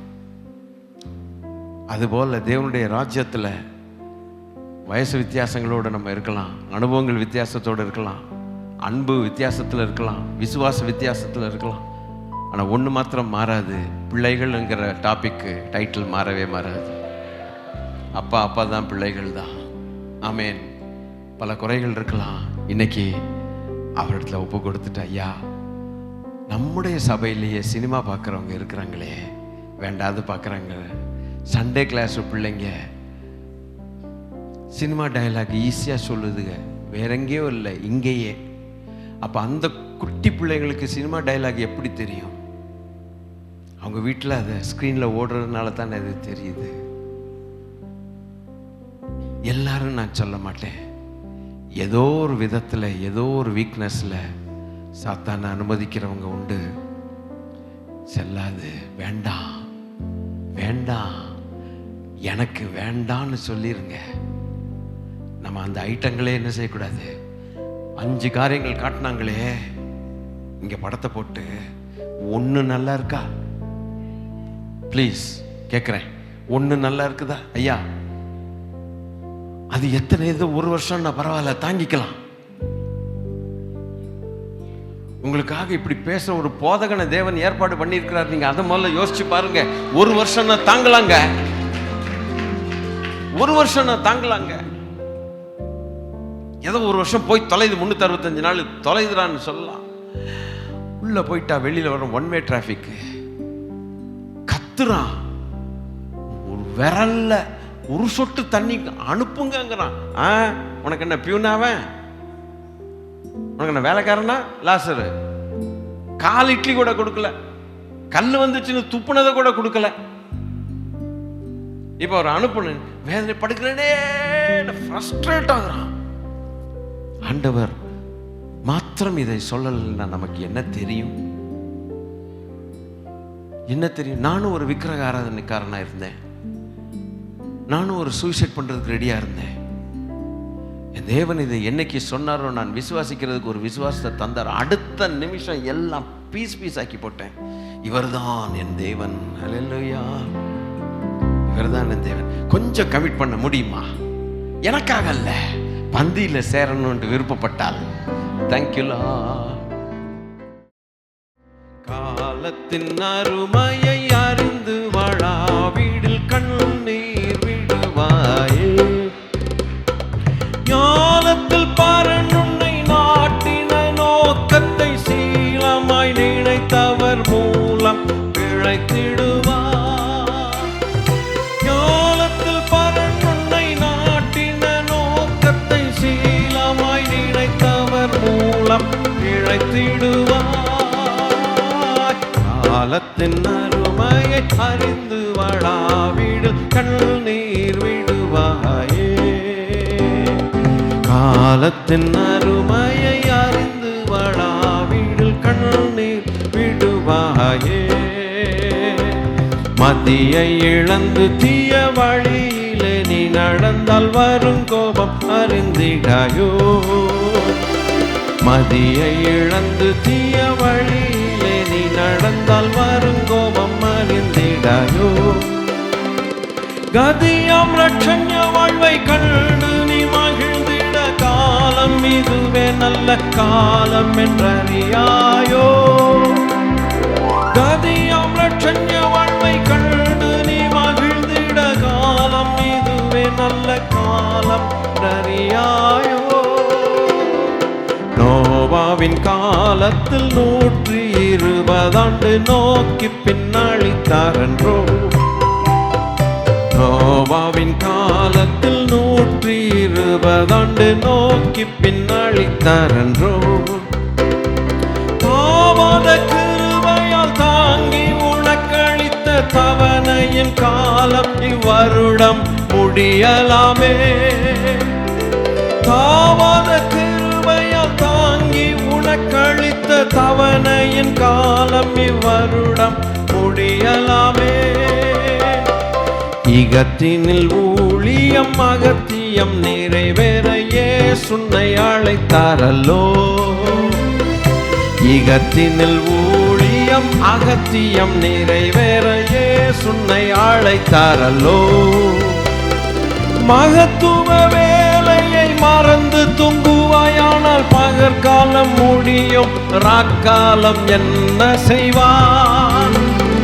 மகத்துவ வேலையை மறந்து தூங்குவாயானால் பகற்காலம் முடியும், ராக்காலம் என்ன செய்வான்? முந்தின எரேமியான நீயாவுக்கு உரைத்த முடிவை நீ அறியாயோ. முந்தின எரேமியான நீயாவுக்கு உரைத்த முடிவை நீ அறியாயோ. எந்த காலமும் சிரஞ்சீவி என்றெண்ணிடாமல் ஏற்ற ஆயத்தமாய் எப்போதும் இருந்திடாயோ. எந்த காலமும் சிரஞ்சீவி என்றெண்ணிடாமல் ஏற்ற ஆயத்தமாய் எப்போதும் இருந்திடாயோ. காலத்தின் அருமையை அறிந்து வாழாவிடில் கண்ணீர் விடுவாயே. காலத்தின் அருமையை அறிந்து வாழாவிடில் கண்ணீர் விடுவாயே. ஞானத்தில் பரனுன்னை நாட்டின நோக்கத்தை சீலமாய் நினைத்தவர் மூலம் பிழைத்திடுவார். ஞானத்தில் பரனும் நாட்டின நோக்கத்தை சீலமாய் நினைத்தவர் மூலம் பிழைத்திடுவார். காலத்தின் அருமையை அறிந்து வாழாவிடில் கண்ணீர் விடுவாயே. காலத்தின் அருமையை அறிந்து வாழாவிடில் கண்ணீர் விடுவாயே. ஐயா, இது பாட்டுக்காக பாடினதல்ல. ஒரு பரிசுத்தவான், பரமானந்தம் என்கிறதான ஒரு பரிசுத்தவான் இயற்றி பாடின அந்த காலத்து பாடல். உண்மை உண்மை உனக்கென்று கொடுக்கப்பட்ட தவணை நாட்கள் இந்த வருஷம் முடியலாமே அப்படின்னு பாடினார். நீ ஊழியத்தை செய்யும்படிக்கு உன்னை அழைத்தார் அல்லவோ, நீ பரிசுத்தமாய் வாழும்படிக்கு அழைத்தார் அல்லவோ, நீ நீதிமானை போல் அல்ல நீதிமானாய் வாழும்படிக்கு அழைத்தார் அல்லவோ. 1 2 3 4 முதல் 20, 2வது 20, 3வது 20, 4வது 20. எந்த 20ல் இருக்கிறாயோ? 4 விரற்கடைகளை வாக்கினீர் பலத்தின் மிகுதினால் 80 வருஷம். ஐயா, நான் 4வது 20க்கு வந்துட்டேன் ஐயா. வாலிப தம்பி, 1வது 20ல் இருக்கிறவங்க இருக்கிறாங்க. ஆனால் ஒரு பக்கம் தேவ கிருபை, இந்த ஃபர்ஸ்ட் நம்பர் 1ல் இருந்து தேவ கிருபையை பற்றி கொண்டு இருப்பீர்களானால் இந்த மீதி இருக்கிற 3 20 எவ்வளவு மகிமையா இருக்கும். கர்த்தர் நல்லவர். சரி, 4வது 20லையாவது பிடிச்சிக்கலாமே. அல்லேலூயா. சில 2ல் இருக்கவங்க 3 வரைக்கும் 4 வரைக்கும் போகலாமே. 3 இருக்கிறவங்க 4 பார்க்கலாமே. 4 இருக்கிறவங்களாவது 4+ஆவது பார்க்கலாமே. அன்பின் ஆண்டவருடைய பிள்ளைகளே, ஸ்தோத்திரம் ஐயா, ஸ்தோத்திரம். யாரையும் நான் கை தூக்க கால் தூக்க சொல்ல மாட்டேன். நாம தான் ஆண்டவருக்கு பதில் சொல்றோம். இன்னைக்கு நான் வந்தது நல்லதுன்னு சொல்லி ஒருவேளை நான் ஒப்பு கொடுக்கிறேன். மனதார என் ஆண்டவருக்கு இனி போதும். ரகசிய வாழ்க்கையில் தேவன் மகிமைப்படட்டும். என் பப்ளிக் லைஃப்ல கர்த்தர் மகிமைப்படுகிறது எப்படியோ அப்படியே என்னுடைய ரகசிய வாழ்க்கையிலும் கர்த்தர் மகிமைப்பட வேண்டும் என்று விரும்புகிறேன், அதற்காக அர்ப்பணிக்கிறேன் என்று சொல்லுவீர்களானால், உங்கள் முகத்தை நான் பார்க்க எனக்கு விருப்பம் இல்லை, உங்கள் கைகளையும் நான் பார்க்க விருப்பம் இல்லை. நீங்க தூக்கி தான் காட்டணும்னு அவசியமும் இல்லை. என் ஆண்டவர் பார்க்கிறார். அவருடைய கண்களுக்கு மறைவான சிருஷ்டி வேற ஒன்றுமே இல்லை. அப்பா, பந்தியை குறித்து சொன்னீங்களே, அது என்னப்பா சிட் டவுனுங்கிறதுக்கு இவ்வளோ விளக்கம் கொடுத்தீங்களே, ரிக்ளைன்னு சொன்னீங்களே, என்ன கம்ஃபர்ட்டு, என்ன அடாடா, அந்த ஹாலை பார்க்க முடியுமா? எங்களுக்கு ஒரு தரம் பார்த்துட்டு வந்தால் பூமிக்கு திரும்பி வரவே மாட்டோம் ஆண்டவரே. அந்த பரிசுத்தவான்களுடைய ட்ரெஸ் என்ன, அந்த அழகு என்ன, ஐயோயோயோயோ முடியாதுப்பா எங்களால். அதுக்குன்னு அழைச்சிங்களா? அதுக்குன்னு அழைச்சிங்களா? நிஜமாவா? நீங்க பொய்யெல்லாம் சொல்ல மாட்டீங்களா ஆண்டவரே? சொல்லுங்க தேவ பிள்ளைகளே, பொய் சொல்லுவாரா? ஏதோ ஒரு ட்ரெஸ் போட்டிருக்கு, நல்லா இருக்கு, ஜொலிக்கும், பளபளன்னு இருக்கும், இதில் சும்மா டூப் விடுறாரா என்ன? இது வேண்டாம் என்று சொல்லுகிறவர்கள் படப்போகிற 5 விதமான பாடுகளையும் சொன்னார். 1 நாளா 2 நாளா? யார் சொல்ல முடியும்? நானும் மதத்தில் இருந்திருக்கிறேன். என் மதத்தில் ஒருத்தர் கூட சொல்லல, ஒரு குருஜின்னு சொல்ற ஒரு ஆள் சொல்லல, நான் வணங்கின எந்த ஒரு தெய்வமும் சொல்லல, என்னை பின்பற்றினால் உனக்கு நடக்க வேண்டிய கதி இதுதான் சொல்லவே இல்லை. எனக்கு ஏமாத்திட்டு கொண்டு போக பார்த்தான் பிசாசு. சத்திய தெய்வமோ உண்மையை சொன்னார். எனக்கு மாத்திரம் அல்ல, நம்ம எல்லாருக்கும் உண்மையை சொல்லி ஒரு கை குறுக்குல வந்து நம்மை திசை திருப்பினது. இன்னைக்கும் அந்த கை திசை திருப்புகிறது. வாலிப தம்பி, தங்கச்சி, அன்பு செல்வமே, ஹல்லேலூயா, செல்வங்களே, அந்த கை திருப்புகிறதை பாருங்கள். அழகாய் திருப்புகிறது, அழகாய் ஜோராய் திருப்புகிறது. துன்மார்க்கன் உங்களை கண்டு பற்கடிப்பான், கடித்து கொண்டிருக்கட்டும், பழி போடுவான், போடட்டும், திட்டுவான், திட்டட்டும், அவமானப்படுத்துவான், டிஸ்ரெஸ்பெக்ட் காட்டுவான், பண்ணட்டும், தான் வெட்டின குழியில் தானே விழுந்தான். ஆண்டவருடைய பிள்ளைகளே, ஆண்டவருடைய பிள்ளைகளே, ஏனோ தேவன் என்னை க்ளோஸ் பண்ண விட மாட்டேங்கிறார். பந்தியை பார், பந்தியை பார், உனக்காக நான் ஆயத்தம் பண்ணப்பட்டு வைத்த பந்தியை பார். Thank you Jesus. இருப்பேன்னு ஒரு வார்த்தை சொல்லுங்க, அவர் மனம் குளிரட்டும். அப்பா, உமக்காகத்தான் இருப்பேன், இனி போதும் என் பழைய வாழ்க்கை சொல்லுங்க. என் ரகசிய வாழ்க்கையில நீங்க தான் மகிமைப்படணும்னு சொல்லி பாருங்க. ஒரு வார்த்தை சொல்லுங்க, அவர் குளிர்ந்து போவார். அல்லேலூயா. எனக்காக இருப்பையா? எனக்காக வா, நிஜமா சொல்றியா அப்படிம்பார். ஆமாப்பா, என்ன நம்புங்கப்பா, சொல்றீங்களா? வாலிப செல்வங்கள் நிறைய பேருங்க உண்டு, பிள்ளைகள் உண்டு, ஆபிரகாமின் பிள்ளைகள் உண்டு. ஆபிரகாம் வாயை திறந்து புன்சிரிப்போடு என்னத்தை சொல்ல போகிறார்? திட்டவா போகிறார்? அவருடைய பிள்ளைகளை பார்த்து மகிழ்வார். கர்த்தர் அவனுக்கு கொடுத்த வாக்கு தத்தத்தை அங்கே நிறைவேற்றி காட்டுவார். அடேங்கப்பா, ஏராளமான ஜனங்கள். இந்த பிரைஸ் டவர் மாதிரி இத்தினுண்டு இடம் கிடையாதுங்க. இது இத்தினுண்டு இடம். அது எவ்வளவு பெரிய இடம் தெரியுமா? டா டா டா டா டா டா டா. நமக்கும் மெல்லிய வஸ்திரங்களை கொடுப்பாராம், நமக்கும் புதிய வஸ்திரங்களை கொடுப்பாராம், நமக்கும் பளபள பளபளங்கிற வஸ்திரங்களை கொடுப்பாராம். ரிக்ளைன் பண்ணி அங்கே உட்கார்ந்துருக்கலாமா? எவ்வளவு கம்ஃபர்ட்டாக இருக்குமோ அவ்வளவு கம்ஃபர்ட். ஆடாடா, கொடுத்து வச்சிருக்கணும். நன்றி சொல்ல ஆசைப்படுறோமா? நல்ல பிதாவே, எங்களுக்கு இதை காட்டுனதுக்காக நன்றி, இந்த வசனங்களுக்காக நன்றி, அழுகையும் பற்கடிப்பும்னா என்னன்னு சொல்லி கொடுத்ததுக்காக நன்றி அப்பா. தொடர்ந்து எங்களை நடத்த ஜெபிக்கிறோம். எங்கள் ஆண்டவர் இயேசு கிறிஸ்துவின் நாமத்தில் நன்றி சொல்லுகிறோம் பிதாவே, ஆமென். நம்முடைய கர்த்தராக இருக்கிற இயேசு கிறிஸ்துவானுடைய கிருபையும் பிதாவாகிய தேவனுடைய அன்பும் பரிசுத்த ஆவியானுடைய ஆளுகையும் ஐக்கியம் நம் அனைவரோடு கூட நம்முடைய மகாராஜா ஆத்துமநேசர் வர வரைக்கும் இருப்பதாக. ஆமென். சொல்லுமா? என் ஆத்துமாவே கரெக்ட். அப்புறம் பந்தியை குறித்து சொன்ன இந்த நன்மையை நீ மறக்காதே. ஆமென், ஆமென், ஆமென். கர்த்தர் உங்களை ஆசீர்வதிப்பாராக. Glory to God. சமாதானத்தோடு போய் வாருங்கள், பந்திக்கு ஆயத்தப்படுங்கள். அல்லேலூயா. தேவன் தம்முடைய முகப்பிரகாசத்தை உங்கள் மேல் வீச பண்ணுவாராக. God bless you. God bless you. God bless you.